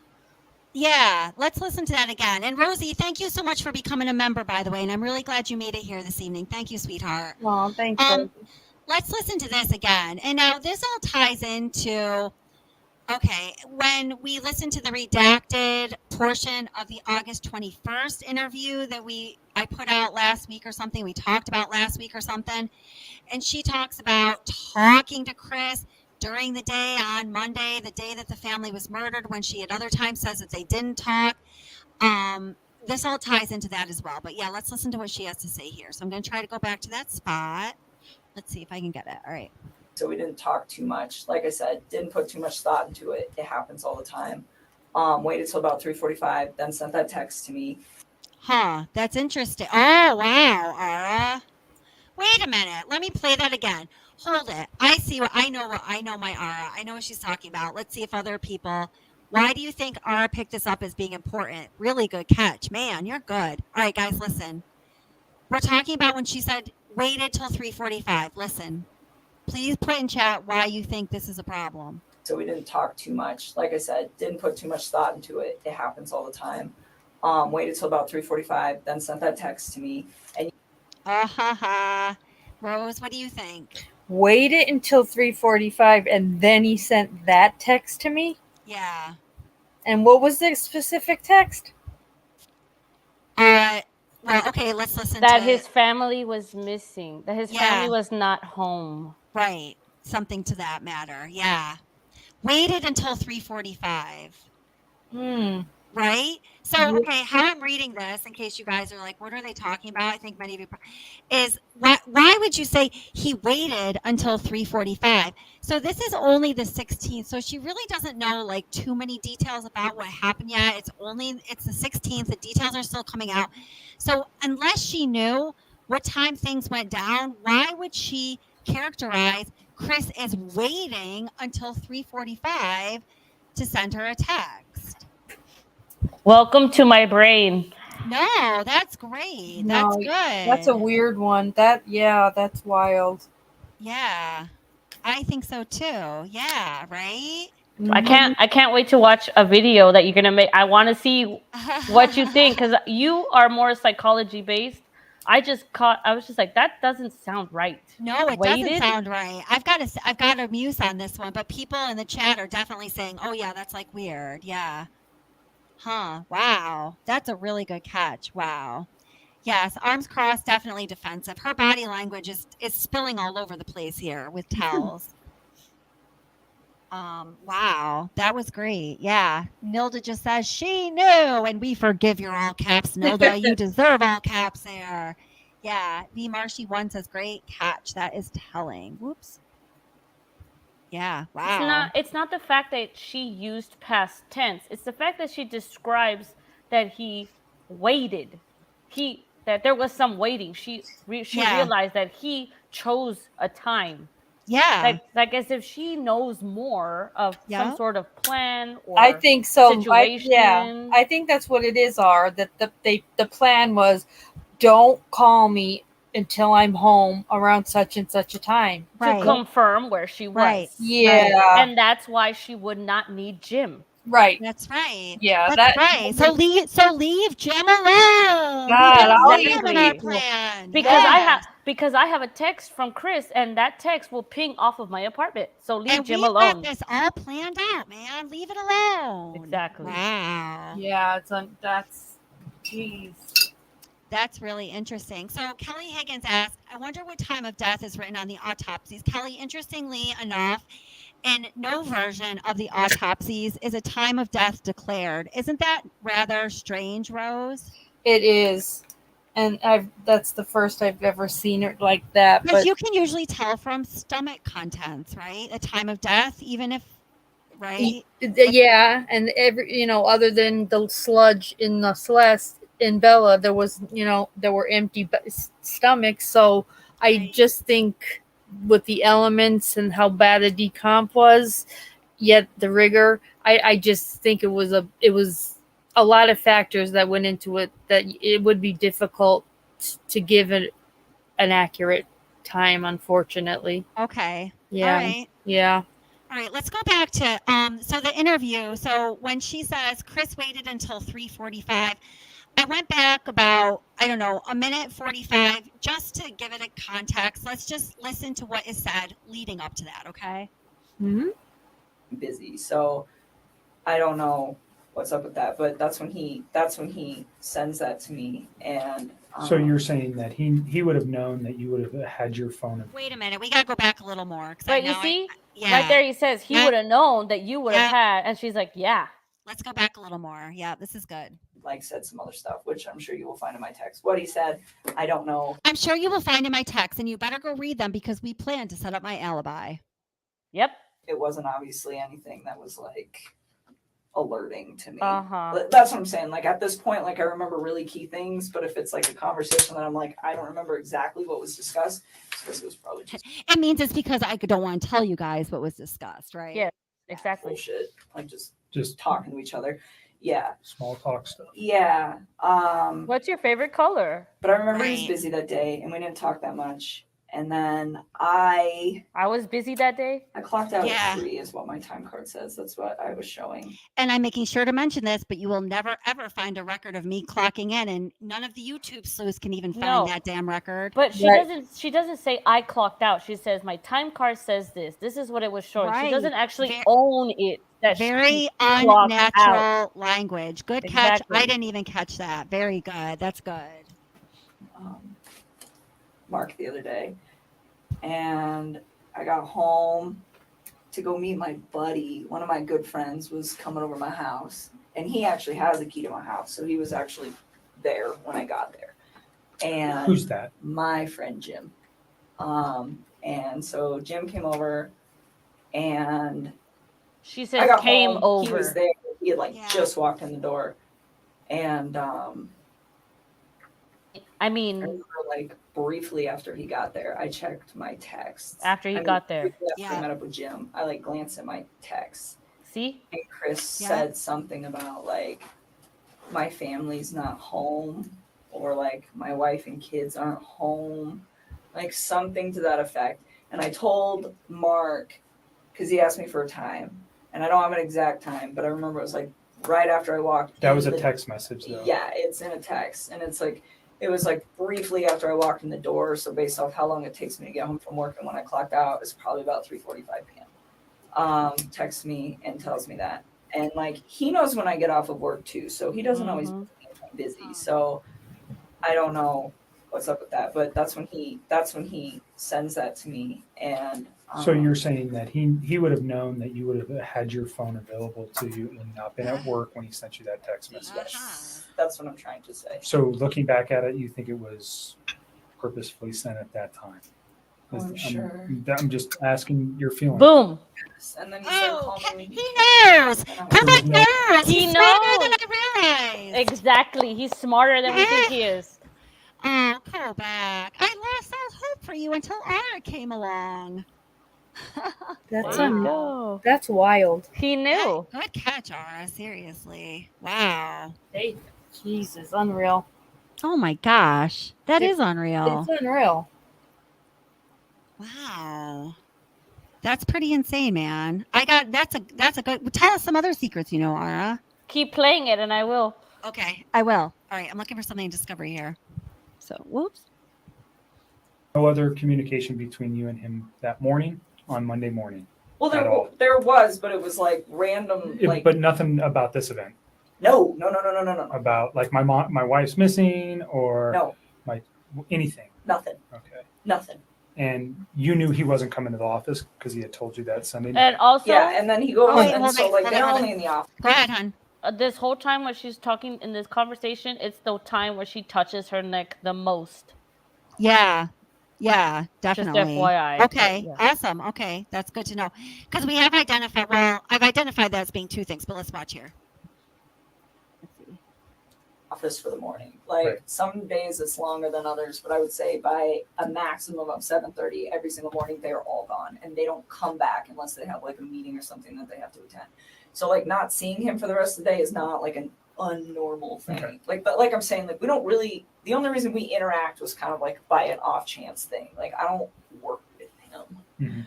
Mhm. So he we talked randomly throughout the day, but it was really sporadic, and he seemed pretty busy, so we didn't talk too much. Like I said, didn't put too much thought into it. It happens all the time. Waited till about 3:45, then sent that text to me, and yes, he does know that I will be home at that point, or getting home. Did you give Mark Jim's information? I have a question.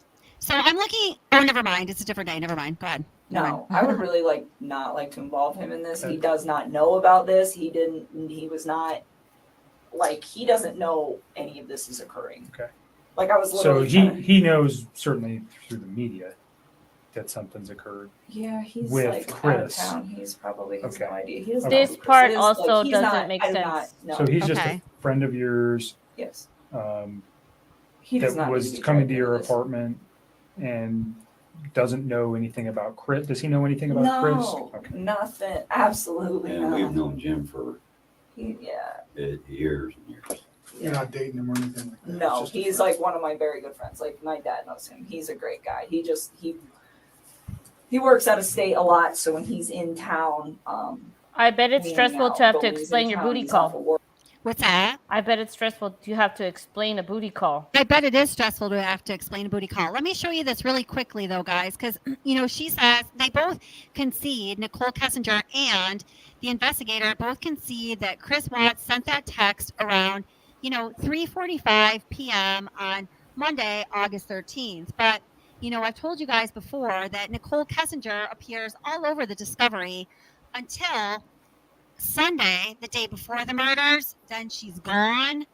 And then Monday, the day of the murders, until this entry at 5:01 p.m., no message of Nicole Kessinger for almost 2 days, mysteriously. So as we look at the discovery, I'm going to enlarge this for you. You might not be able to see it. I'm going to tell you truthfully what's on here, though. So we know that there should be maybe some kind of an entry at about 3:45, give or take. Let's be generous and give them an hour of error. When Chris Watts texts Kessinger about his family being missing for the first time that day. Well, 14:10, if we translate that to conversational hours, that's 2:10. Something about Meacham. 2:11, Watts sent another staged message to Shanann, where are you? 2:14, this is all about Nicole Atkinson. 2:26, not about Kessinger. 3:46, a minute off of 3:45. We have Addie asked Watts, what's happening? I'm so worried. Watts called Addie and held a 6-minute conversation. Now at 3:48, again, Addie. At 4:22, Kelly Burke. At 4:26, Kelly Burke. And finally, for the first time in almost 2 days, Kessinger appears back in the official discovery timeline. At 5:01 p.m., Kessinger made 2 unanswered calls to Watts' personal phone, and they were both deleted. And then at 5:30, Watts made an unanswered call to Kessinger, and that was deleted. Huh. How about that? Yeah. Wow. Blows my mind.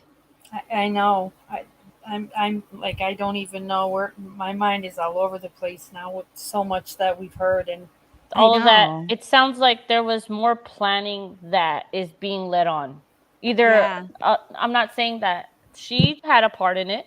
However, there was some like, hey, get my back. You got my back? Can you see I was I'm here? saying she had a part in it. Well, I'm trying to be respectful because I'm trying to be truthful. Oh no, yeah, you do you, girl. I'm trying to. No, you're right. You're right. We don't know that, but it's to me, and you're right in doing what you're doing, Ara.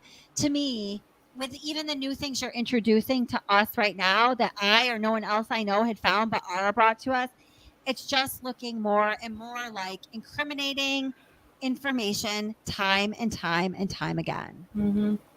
And I'm gonna say this, and I'm not proud of it, but when I was younger, I lied a lot to my parents. I used vocabulary, and I had a train of thought of how to say lies in truth, and I think that's why I. So you're feeling like you're seeing that thought pattern here, or yes, the evidence yes, of that? Yeah. And I teach kids, and they do the exact same thing. Yep, I agree with that. Yeah. So, oh my goodness. I appreciate you letting me hang out with you guys. I appreciate you coming up. You're always welcome, honey. Just ask for the link and we'll have you come up. Unless sometimes I have an agreement somebody's going to be exclusive for a while just because they have whatever they want to say. But if that's not the case, then you're always welcome to come up, my darling. And any excuse to talk to my favorite blondes. John knows I have a thing for blondes. And one of our favorite brunettes. We love you, girl. Jeez. We do. So Kelly Higgins says here, I mean, and this really, it really does return to the fundamental things like Kelly's pointing out right here, says, bottom line, when you're deleting your text messages, you've got something to hide. Amen. Like that old saying goes, people who have nothing to hide nothing. And I do believe that to be true. I just, as I reflect on myself over time in my life, as I reflect on my experiences with others, that just proves to be true time and time and time again. So, oh my gosh. Well, guys, listen, it is getting late and I do need everybody to rest up. I mean, it's not for a while, but tomorrow evening, Saturday evening at 9:00, Curious Rose has a really big live stream. She's going to have Kathleen Houston on, the woman that wrote Blood and Marriage and All My Broken Pieces. The story is told by Chris Watts' mother, Cindy Watts. And it's not that you can't get enough sleep between now and then, but I don't want all of you guys to spend your YouTube cash for the weekend. So you can't show up tomorrow. So I think I'm going to end this here. And I'm so appreciative of Curious Rose and Ara for coming up and for being two of the most wonderful moderators ever. And to all the other moderators here, Joan Bradley and Yarn and Mittens and Utter Nutter. I know. Who else did I miss anybody?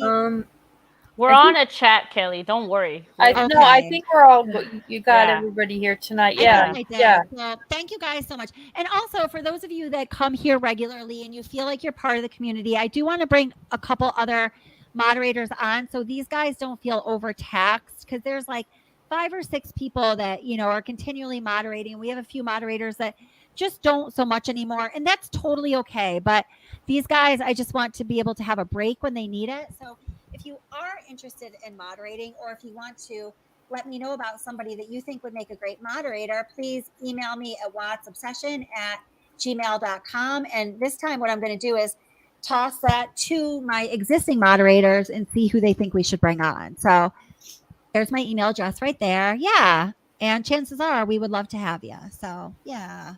Always. Yeah. All right, guys. So thanks so much. I'm going to start to close down. I'll leave the chat open for another couple minutes so you can finish doing what you're doing. Ara definitely put the or somebody put Ara's link to her channel in chat. Would you do that, Rose? Yeah, I did it Because at the top, but let me do it again. And I see Ara's putting yours in, and that would be cool. great. And Okay. everybody, please be sure to be at a Curious Rose tomorrow at 9 p.m. Yes. Ara, thank you so much. That was such great information. I love you, sweetie. Thank you so much. Thank you, Kelly. Love you. Yeah. Kiss your buddies for me. I definitely will. And thank you, Utter Nutter. Thank you so much for being great. And you too, Joan. I love you guys. All right. Take care, guys. All right. Good night, everyone. Bye. I'm like doing, my fingers are going crazy just trying to put everything in the chat for everybody. Because this is like the coolest group of people, Rose.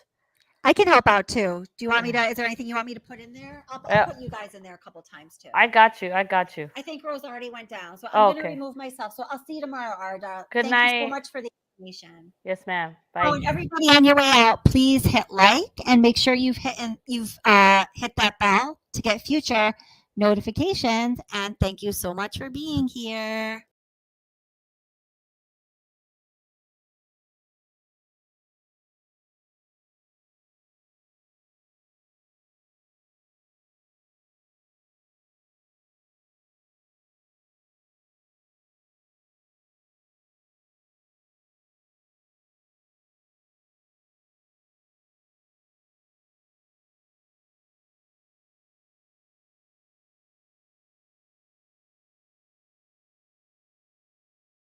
Well, contrary, Marge, we love having you here and you're always welcome. It's totally okay for people to have different thoughts and different ideas and to share them. We love that. It's good.